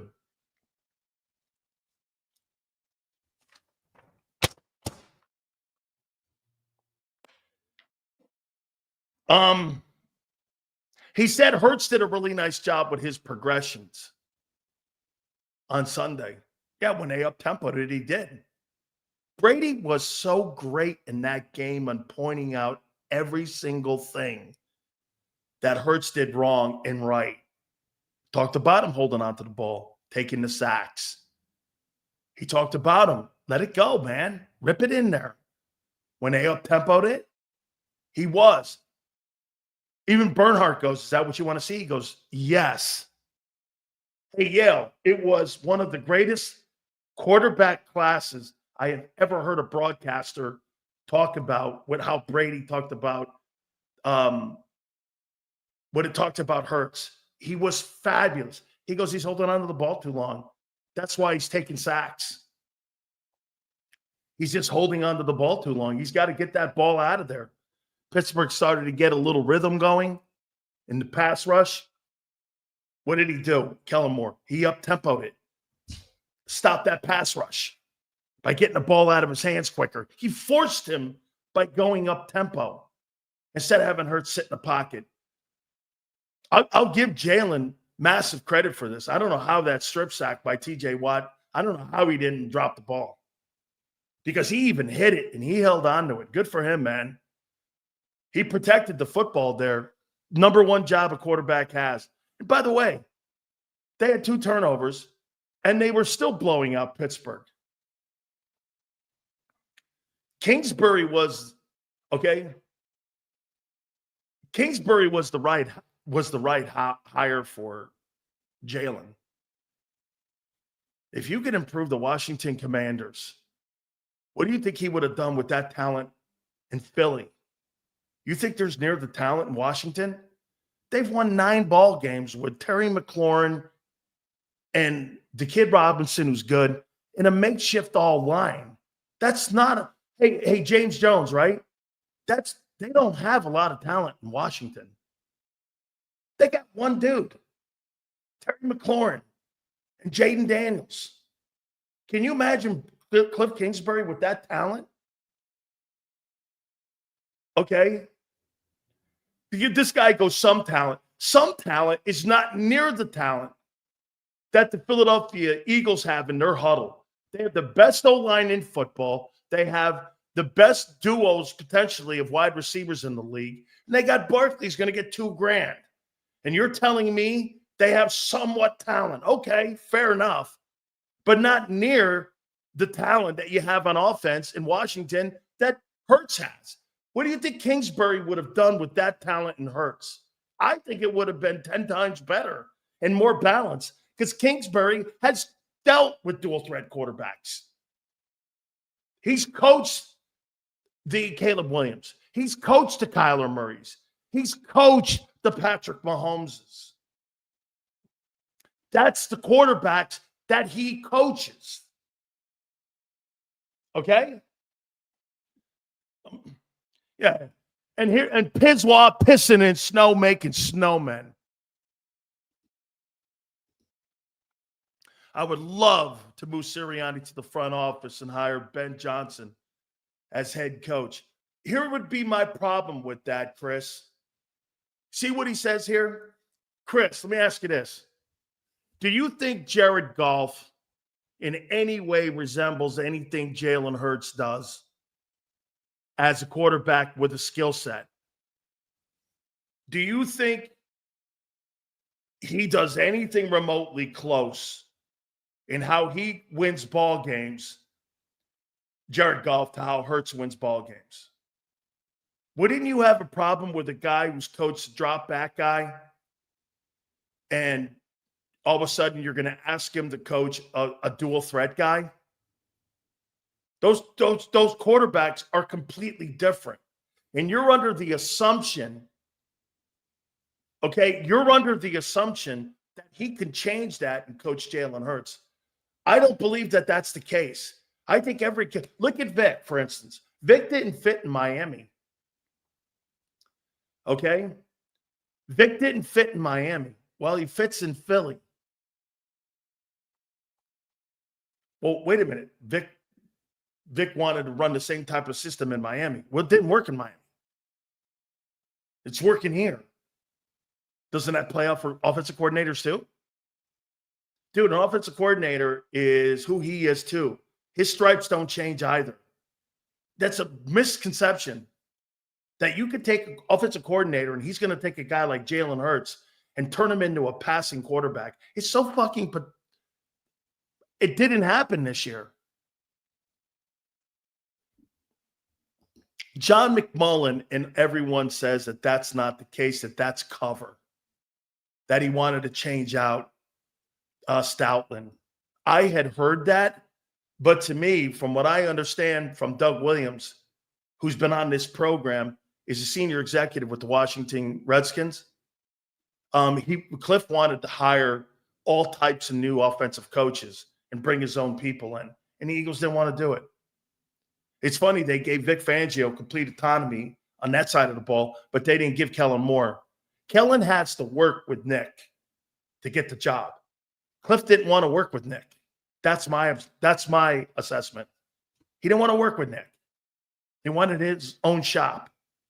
And Dan Quinn, who's going to handle the defense anyway in Washington, right? Cliff King's that entire operation. Okay, he runs that entire operation passing-wise. Those are all of his coaches. Okay, so he was not going to get the autonomy. And by the way, Kingsbury's going to get another opportunity to be a head football coach. Look at what he's done, man. Dude, they've had a great year offensively with a rookie quarterback.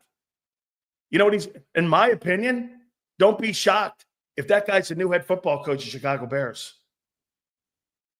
He wanted that job. They interviewed him for the OC's job when they had Matt Eberflus up there, and they didn't hire him. And I'll make this point to you. You want to hear something? Hey, Yale, are you in here? I'm going to make a point to you, which is the most insane thing about the Chicago Bears, which is I'm watching them last night. You sit there and you shake your head. Okay, I mean, Yale, if you're in here, you're going to love this stat.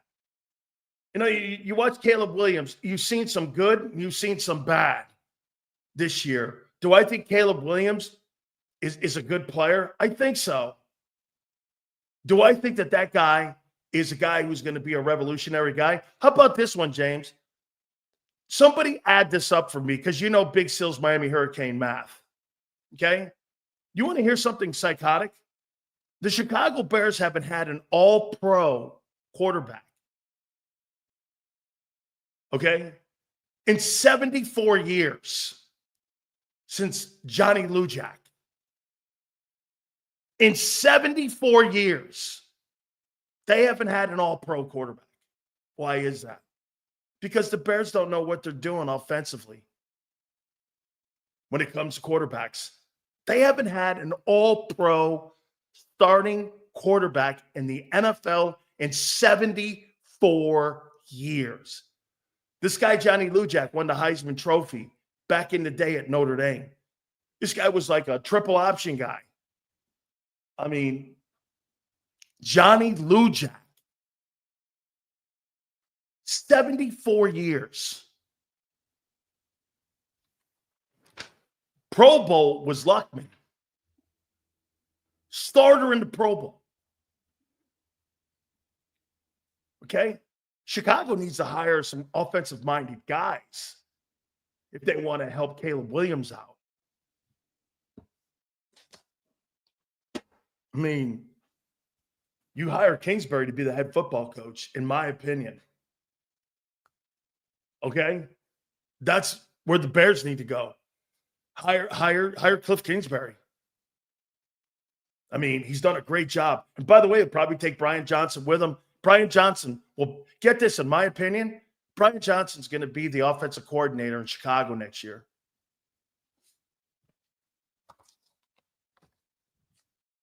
You can mark that down. Kingsbury will take him with him. I hear he's done a sensational. He's the passing coordinator right now in Washington, and he's done a great job with Jaden Daniels. Kingsbury says it. He's been sensational with him. And personally, you could make the argument last year without the turnovers, Hertz was better with Brian Johnson. That's what Xanders' point was. I mean, right? All right. My friends, do not forget our great friends at BetUS. We teamed up with those guys during this football season. By the way, I think if I'm not mistaken, bowl games start tonight. Yeah. The Frisco Bowl in Frisco, Texas tonight starts. Memphis versus West Virginia. Wednesday, you've got Cal versus UNLV for the LA Bowl. Friday is the first game of the semifinals with Indiana versus Notre Dame. Then on Saturday, you've got all the semifinal games. You can do this all with BetUS, SMU, Penn State, Clemson versus Texas, and you got Tennessee versus Ohio State. Team up with our friends at BetUS for the YouTube 150. That's right, 150% sign-in bonus up to $2K. Your second and third are 125%. And if you're into crypto, 200%. And your sign-up bonus is up to $2K. Go to betus.com.pa. That's betus.com.pa. Fastest payouts in the business. 24/7 personalized service, 365 days of the year. Go to betus.com.pa. That's betus.com.pa. And do me a favor, tell them Big Sills sent you. If you missed any of today's show on the JAKIB Media channel, listen to the podcast on your way home. Available on YouTube, Apple, and Spotify. Ignite your nights with free live entertainment daily, only at Live Casino and Hotel Philadelphia's Center Bar. 7 days a week, enjoy some of the region's top party bands, performers, and DJs as they take the stage in the heart of the casino action. Great cocktails, live music, and lively moments. It's all happening at Center Bar at Live Casino and Hotel Philadelphia. Visit livecasinophilly.com for more details and the complete list of upcoming events. Must be 21 or older. Gambling problem? Call 1-800-GAMBLER. The following is a real testimonial from the father of a young injured victim. I didn't think she was going to make it. Major Perry's daughter was the victim of a horrific accident caused by someone else's negligence. If you don't find the right counselor, law firm that you're looking for, you will get lost in the wilderness. Badly injured? Call the Fritz and Bianculli Law Firm at 215-458-2222 and find out why they say, "We got this." In our hometown, we all look out for each other. We step up to keep our communities going strong. And at Independence Blue Cross, we're here to keep you going strong as the #1 health insurer in the region. No IBX is always looking out for you.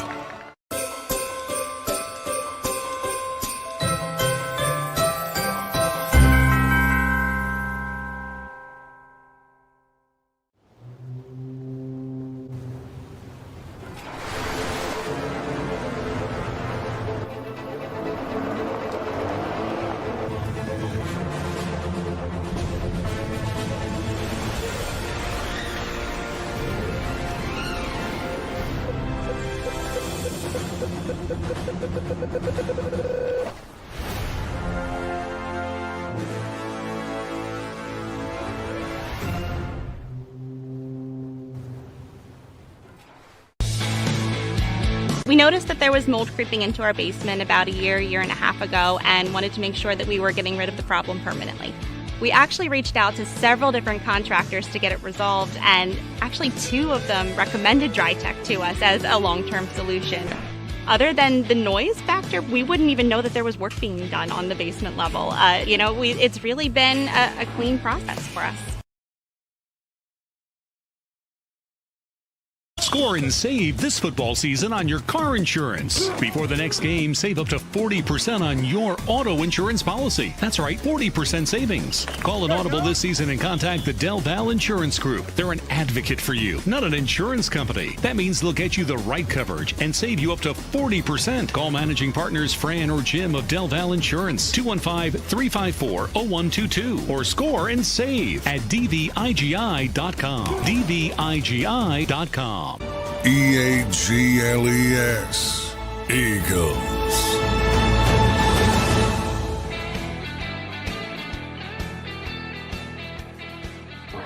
Real quick here on these college games. I won't go into these other bowl games. Big Sills doesn't show up at December bowl games. I only play on New Year's. Back in the day, I'm not showing up to December bowl games. It's not for me. I don't play on blue carpets either. Sorry, that's not going to work. Okay, no, that's not happening. Okay, yeah, we don't play in the Frito-Lay Bowl. I show up on New Year's Day. Every game I ever played a bowl game in, that was New Year's Day. Big Sills don't play that other shit here. But Indiana, Notre Dame. At Notre Dame, I'll take Notre Dame. Great to see Marcus Freeman get a contract extension, too. 4 years, $9 million a year. Let's see. SMU, Penn State. Wait a minute here. It's James Franklin, and it isn't Happy Valley. I'm taking SMU. Don't ever take Penn State in a big game. Okay? I mean, seriously, dude. James Franklin, never take James Franklin. You take James Franklin versus Rutgers. Let's see. Clemson at Texas. Take Texas. Tennessee at OSU. I'll take Ohio State. Okay, yeah. James Franklin. Holy shit. Hey, Flexing. I'm with you. Hey, Flexing, real quick. Let me add this up for you before we get out of here. 57-7 and 20-0. Hold on for a second. Let's see here. 7. We scored 79 points and only gave up 7 against Notre Dame 2 times I played them. How you doing? Hey, good night. Guys, I appreciate it. You guys have been absolutely sensational. Thank you again for all the supers. Thank you for the new memberships. I can't thank you guys enough. You guys are just freaking this show out beyond all recognition, and I thank you guys again. We're working on some special guests for you, too. Big Z, Big Joe, we thank you very much. 2 to 6 tomorrow, and we expect to see you on the flip side.